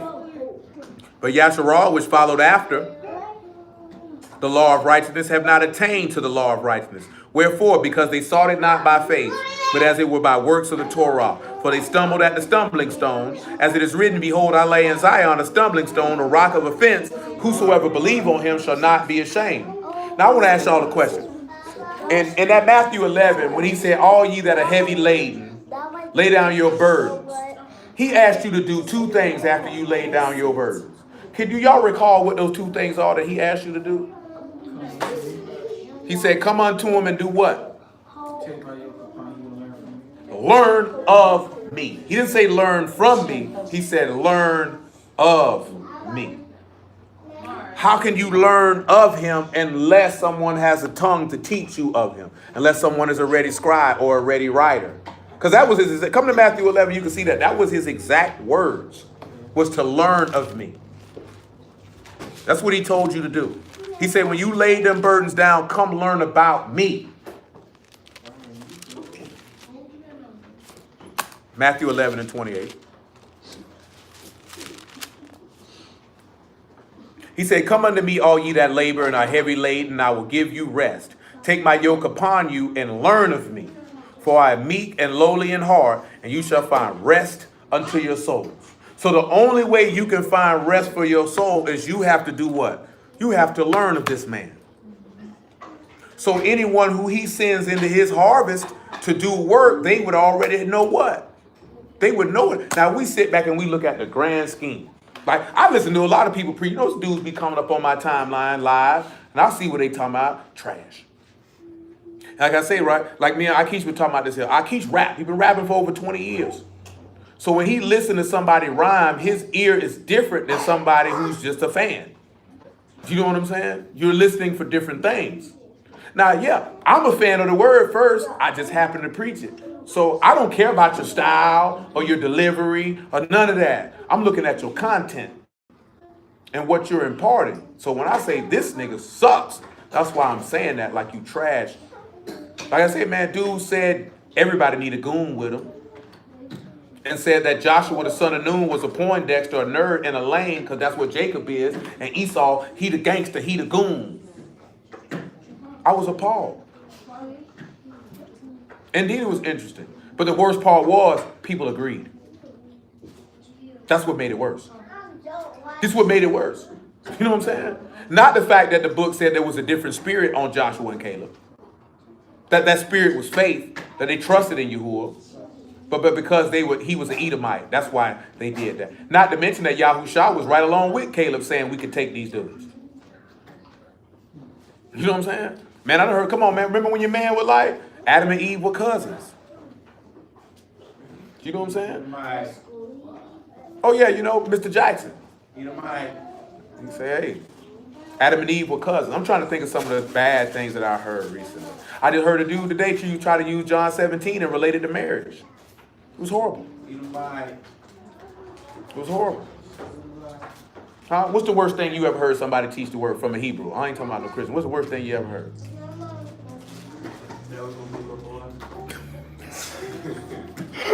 What niggas did say that? We gonna be little boys with all the toys. Why you thinking? What's the worst thing you ever heard from a Hebrew?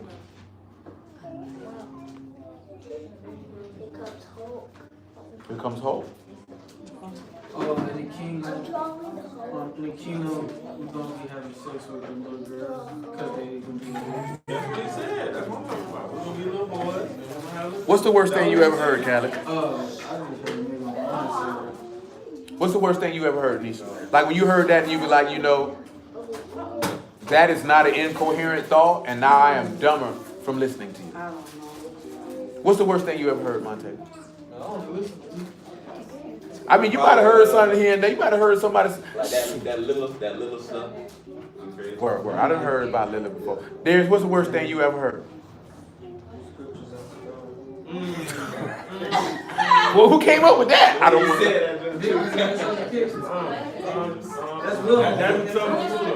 Scriptures after dark. What was he talking about? One of the popular books. He was getting real freaky.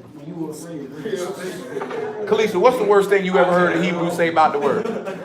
Like the worst teaching, like you was like, this horrible. Sex, hold on. He said sexist marriage has to be the worst for Tavon. He said that's the worst one he ever heard. Shayla, what's the worst thing you can recall that you heard? I'm trying to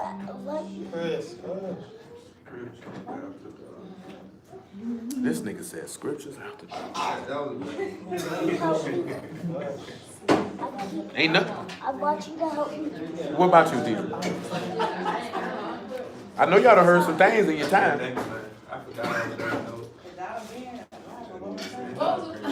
Like, as forth as from a Hebrew, like, what's the worst? Like, you heard somebody teaching something and you was like, oh no, this is horrible. This is not right. This is not how this works. This is not how any of this works. I can't say I haven't heard many people preach. I just know the doctrine that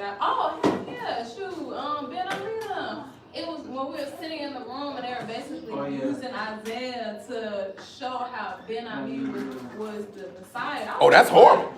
That's definitely horrible. That's pretty bad. Yeah, we was literally sitting there like, okay, what's going on? And then when we actually see what the dot they trying to connect, we like, hold up. What about you, little Muffin? Yeah, that was terrible.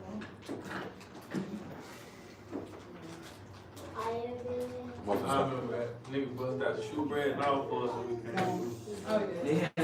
Wow. Wow. That was real loud. And that was it, right? That was in person. Hey, but it's getting long. I got some more. We'll connect with it on Wednesday as forth as labor and individual laboring in the word and showing how the word of the wise are as goals. But hallelujah for Yahushua in the word. I appreciate everybody this afternoon. Forgive me for not catching all those comments because I definitely wasn't paying attention. So I apologize for that.